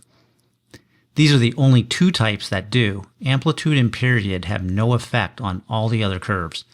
The next category is overshoot, and it contains just one type, the back type. As you probably guessed, this is the one curve type that uses the overshoot property. Overshoot will have no effect on any other type of curve. Next, we have the simple monomials, starting with the quadratic curves up through the quintic and the exponential curve. I've grouped the final 2, sine and circular, as trig curves. The abbreviations for the curve names used here are important. The names in black as shown are the root portion of the enumeration name used to specify the type. None of these root names are used as shown because, as you might have noticed, there are only 10 names here, and I said there were 40 nonlinear easing curves. That's because there are 4 basic variations for each curve: in, out, in out, and out in. You will use these 4 values as prefixes to construct the actual enumeration name. So for cubic, we have in cubic, out cubic, in out cubic, and out in cubic. As the names imply, the curve gets applied either from the beginning to the end, that's the in, or the end to the beginning, that's the out, or a combination of both. This makes a little more sense when you look at the curves. Here are the 4 variations for the cubic. You can see how you can construct the in-out cubic by starting with the in-cubic curve and ending with the out-cubic curve. Likewise, the out-in cubic curve starts with the out-cubic curve and ends with the in-cubic curve. That's enough hard talk about the easing curves. Let's switch over to QCreator and run several different types to get a feel for what they look like. I have a new project opened with some code already typed in. Most of this is code you've seen before, and I have a couple of properties, one for the border width and one for the adjustment to accommodate the border width. Then I have an outer rectangle with a black border. It contains a second red rectangle with 0 height. This inner rectangle is anchored just inside the bottom and left edges of the outer rectangle. Then we have a number animation on the height of the inner rectangle. It's set up for a duration of 3 seconds, and it will grow the height of the inner rectangle to the height of the outer rectangle less the borders. Let's run this. And we can see it fills at a pretty consistent rate. Let me switch over to Qt Assistant. I've done a search on property animation, and we can see the docs on easing from here by scrolling down, clicking on easing, and scrolling down a little more. We get a series of graphs and descriptions for the easings. You can see that the in cubic starts slow, finishes off fast. The out cubic starts off fast and finishes off slow. Let's go back to QCreator and take a look at all 4 cubic easings. I'll start with the in cubic. Starts off slow and finishes off fast. Now for out cubic. It zooms to about the halfway point and then crawls home. In out cubic. Starts slow, goes fast, continues fast, and then finishes up slow. Out in. Starts fast, now it slows down, seems to almost stop, and then races to the finish. You can imagine that the other monomials exhibit similar behavior with different slopes to the fast and slow portions of the curve. Let's switch over to another example with something other than a rectangle. Let me comment this code out, and I'll paste in a little snippet that has 3 properties for setting a stopping point in height and width and the duration of the animation. Then I have a simple image object that uses a picture of a basketball. It contains a linear animation that just moves Y from the default value of 0 to the bottom of the window. And if our basketball were filled with helium, that might be a pretty accurate example of how a basketball might fall. Let's try and make it better. We can start with a bounce easing. And that looks just the same. And you can see in the output window that I have an error, unable to assign int to an easing curve. Remember that easing is a grouped property, so I need to specify the type property. Let me fix that. That's a bit better. Balls usually don't fall without spinning, so let's add a rotation animation and try that.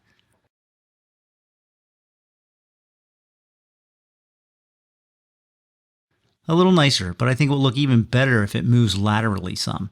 I'll add an animation on X.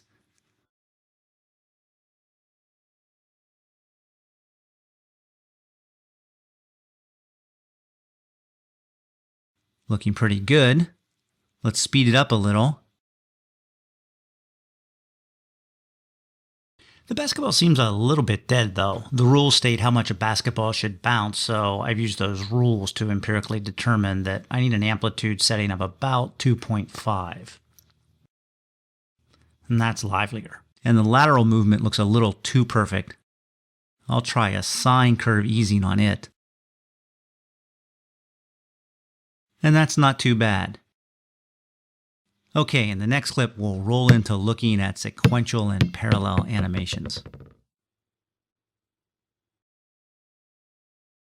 It's time to look at 2 major ways of controlling the order of your animations.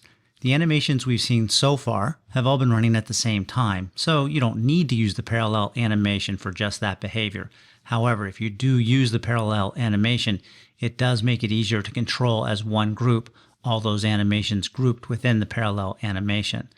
Also, you often want a combination of sequenced and parallel behaviors, and you'll need the parallel animation for that.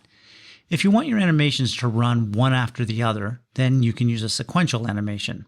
You can also have a group of animations pause in the middle using a pause animation. Typically, you'll use this inside a sequential animation. You can think of the sequential animation and parallel animations as containers for other animations. I want to animate a glass of water filling up. I have this piece of static art to start with. I'll cut the static picture up into several discrete pieces. I'll start with the empty glass and faucet. Then I need the stream of water to appear, and then the glass should start filling up with water. The water should turn off and we'll see the stream disappear. And finally, I edited the glass a little bit so I have a final picture with a full glass. Those are the basic sequential steps we'll take and the artwork we will use. Before we get started, let's design one level deeper. We can think about the sequential steps and how we'll do the animation. The first step would be to have the stream picture grow in height from right below the faucet to near the bottom of the glass.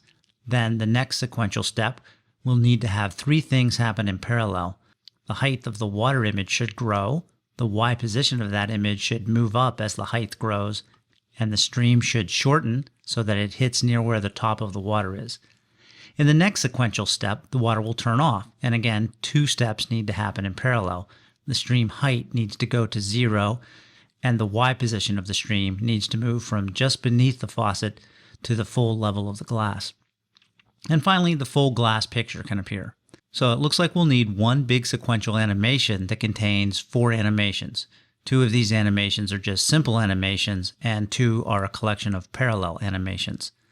Let's go over to Qt Creator and get her done. I've prepared the project with some of the grunt work. I've added the images to the project and put in all the image tags and figured out the alignment so I have some X and Y values set. You'll notice that the opacity on everything except our starting point is set to 0. Then I have the basic outline of the animation in place. This is just what was shown in the PowerPoint slide. An outer sequential animation that will contain our simple steps and our parallel steps. I also have 2 parallel animations in place that don't do anything yet. Down below I've created a mouse area, and it has some logic so that our animation will start off correctly each time. At the end of the animation, the full glass will be showing, so I want to hide that. Then I want to reset the stream to a 0 height and position it up by the faucet. Then I want the stream to show. I also want the water to show and have a height of 0, and finally clicking will start the animation. I'll run right now just so we can see the starting point. I'll start by just putting in a number animation that grows the height of the stream from 0 to the bottom of the glass. I'll run, and that's close enough for our purposes. Next, I'll add 2 of the 3 parallel animations. The first grows the height of the water 70 pixels or so, and the second moves the Y starting position of the water so that it moves up approximately the same amount. Let's check that out. Let me add the final animation that shortens the stream in height, again approximately the amount that the water changes in height.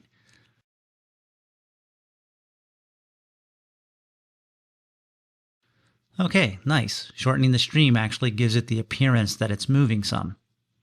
That completes our first parallel animation. Now I just need to turn the water off. I'll paste in the 2 animations for that. The first is changing the height all the way down to 0, and the second moves the start of the stream down from the faucet to about the level of the water. We'll run this.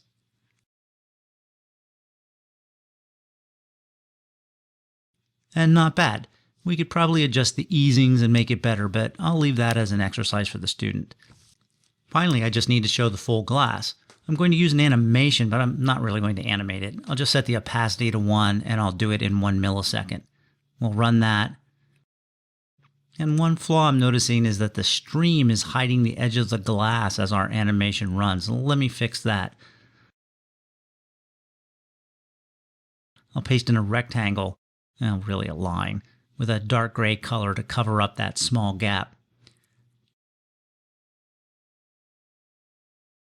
And that looks pretty good and should give you a good idea about the usefulness of sequential and parallel animations. So take a break, have a nice tall glass of water, and we'll see you in the next clip where we are going to start talking about states. It's time to talk about states. Well, not really a state like California, but if you'll notice, California does have a set of properties. It's positioned over to the left, it's colored yellow, it has a certain shape and certain text. And that's really the state we're talking about. In Qt, a state is, and I'll quote the documentation, a set of batched changes from the default configuration. That definition of state is a little vague, and I suspect it's on purpose. The changes can include property values, running a script, changing a signal handler, getting assigned a new parent, and getting new anchors. Any QML object that derives from item has a states property. The states property can be assigned a list of state objects. The point of doing this is to group characteristics of an object together by a string name so that by simply assigning a new name, you can change all the characteristics defined in the state. Here's the syntax for setting up the states property with two state objects. It starts with the states property keyword, followed by an optional square bracket set. It's optional only in a very limited sense. If you only have one state, then you don't need the brackets. But states are most useful when you have more than one, so I suspect you'll always be using the bracket. The brackets enclose a comma-delimited list of state objects. Here I'm showing two using some differing syntax and options. In the first state, I'm showing the explicit use of the changes property and creating a list of property changes objects inside brackets and separated by commas. This syntax is technically correct, but you'll probably never use it. The changes property is the default property of the states object. In QML, you don't have to explicitly use the default property name. So, as you see in the second example where I just start adding property changes objects, QML will automatically add these to the changes list. There are a couple of other things worth noting here. A property changes object specifies a target. This snippet is inside an object with an ID of scene ID, but when I want it to affect a property in scene ID, I still have to explicitly specify that as the target.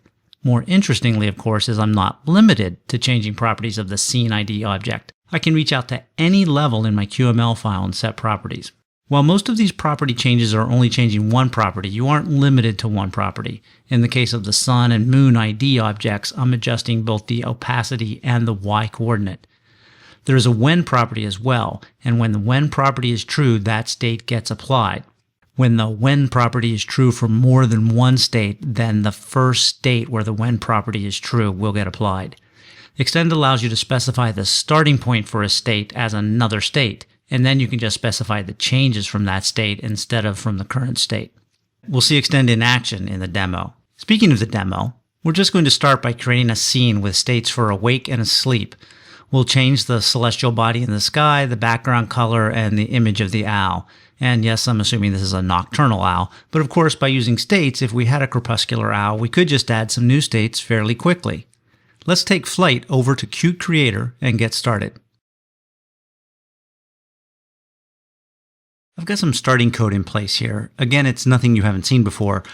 I just want to point out the 4 image files I have already in the resources, and some convenient positioning Y values that are assigned to properties, and also 2 colors, a gray named night and a blue named day. Then I start with a rectangle moon ID, and it's got a radius to make it a circle and a Z ordering of 1 to keep it on top. Just below that is my first image, and this one holds the sun image, and it also has a Z ordering of 1 to keep it on top. Then we have a rectangle that will contain our scene. By default, the color is set to night. It's sized to be 400 by 400. It contains 2 images, one for the sleeping owl and one for the awake owl. Finally, notice that both have their opacity set to 0. So by default, we won't see either image. Let's run this just to see what it looks like. So we have our rectangle with the night color, and we can see the moon up at the top and the sun down at the bottom. So the first thing I want to do is add a mouse area so I can dynamically change how our scene looks just by moving the mouse. The ID is mouse area ID. It takes up our entire scene, and most importantly, I've set hover enabled to true. Let me scroll up and hide the side panel. Let's go to the asleep state. I can add a when property, and when the mouse area contains the mouse, Well, actually, I wanted to leave the owl asleep unless we hover over it, so I'll make the when clause true when the mouse area does not contain the mouse. Down in the sleep area, I'll add a when clause, and it will be true when the mouse area does contain the mouse. Now we can run. And immediately, since my mouse isn't over the owl, all the property changes for the asleep state are applied. The sky has the daytime color, the sun is up, and the owl is asleep. When I move my mouse over the owl, her eyes just pop open, the sun is replaced by the moon, and the sky turns gray. Moving the mouse switches between the two states, so you can already see how useful states can be. However, I also wanted to talk about transitions. Instead of just immediately popping between these two states, let's try and make the changes more fluid. I can add a transitions property and add a transition object. Now I can just add the animations I want inside here. Adding animations here can be quite simple. I'll start with a color animation. I don't need the from and to values. What the transition will do is when it sees a state change, it will look to see if any color properties are changing. If they are, it will transition between the colors with an animation. I do need to specify a duration if I don't want the default. Let's make it pretty noticeable and use 1 second. Next, I'll add a number animation. A number animation doesn't work quite the same way. I do need to specify which properties I'm interested in. I'll specify the Y coordinate and any opacity changes. Again, I'll use a 1 second duration. This duration time would be a good candidate for a property, but I'll leave it hard-coded in this demo. And just so you don't forget about them, I'll specify an easing type of in sign. That's all I have to do. Let's run. And you can immediately see the animation running since our awake state is not our default. When I hover over the scene, the sun sets and the moon floats down, the sky fades from blue to gray, and our owl fades in from one image to the other. This, by the way, is the reason I use 2 images, one for each state, instead of 1 image where I change the source for each state. When I move off, the effects reverse. There's one limitation I know about that I want to show you. It has to do with gradients. Let me replace my day and night colors with 4 properties. One for day top and bottom, and one for night top and bottom. Now I want to use these 4 colors in 2 gradients.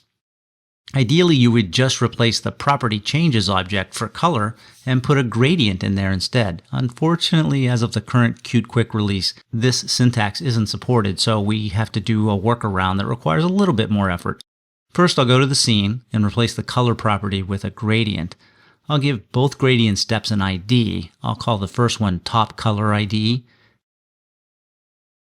And by default, I'll give it the night top color. I'll repeat the process for the last stop, except its ID will be bottom color ID, and it will use the night bottom color. We can run just to see how the night colors look. You can see that the states are changing, but the gradient on the scene has priority over the color, so we only get the nighttime coloring. Let's go correct that. We can comment out the property changes that was setting the color, and we can replace it with 2 property changes.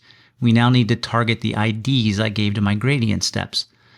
For this, the asleep state, I'll want the daytime top and daytime bottom colors assigned to the top color ID and bottom color ID respectively. Let me copy and paste that change down in the awake state. And I can just change the colors from daytime to night. We'll run again. And now we get a nice animated change of our gradient background colors. I'll do just one more change to wrap up this demo. I want to add a couple of more states for the owl waking up and falling asleep. I'll want 4 colors for sunrise top and bottom and sunset top and bottom. And being a programmer, I don't really know what sunrise colors look like, so I'll have to fake those. Let me re-indent. Let me scroll down to my last state, add a comma, and paste in 2 more states. Okay, we have one named awaking and one named dozing off. The only new thing here is now I've used the extend property, and neither state does anything with the moon's position. Now I want to add a keys attached property so that we can activate these states. I'll paste it in. This is where the fact that the states is inside the scene ID really has an effect. I can test for the current state of the scene ID using a familiar syntax. When the 1 key is pressed, If the scene ID is in the awake state, I'll set the state to dozing off. If, on the other hand, the scene state is asleep, I'll change the state to waking up. Let's run this.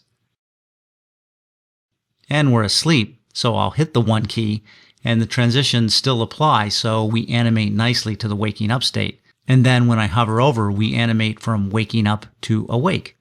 Likewise, in reverse, when we're awake, if I hit the 1 key, the skies start to lighten, the sun starts to rise, and the eyelids start to droop. When I move the mouse off, we transition from dozing off to asleep. Finally, notice that when we enter the waking up state, the sun drops, but the moon doesn't appear. That's the effect I wanted, and it's a result of using extend on the asleep state. Let me just prove that. I'll comment out the extend property and run again. Now when I hit the 1 key and enter the waking up state, both the moon and sun are in the frame. So that should give you a good start on both states and transitions and how to use them. So if you're in the fully awake state, join me in the next clip and we'll sum up what we covered in this module. That wraps up our look at animations in Qt Quick. I didn't cover everything. In fact, the topic of animations is so deep in Qt Quick, there's probably as much that I didn't cover as I did. But my goal was to cover the basics and introduce you to the concept. I also hope you found that doing some straightforward animations isn't very difficult, and it can really add some elegance and dynamics to your applications. Just don't overdo it. No one wants to see a constantly bouncing basketball while they're trying to work on something else. You see what I mean. We did cover the basics of transforms, including rotation, scaling, and translating. We looked at the basic property animation and some of the descendants like number animation, color animation, and rotation animation. We spent a little time on easings, and while we couldn't do demos on them all, you should have a good idea of what all of them do. We saw how we can use sequential and parallel animations to create a composite animation effect, and we ended up with a look at states and how easy it is to use transitions to animate between states. Next up, we're going to look at data models, delegates, and views, and some tools that interact with them. I think you're going to be surprised at the built-in power Qt Quick gives you to easily consume and display data from sources like web-based APIs.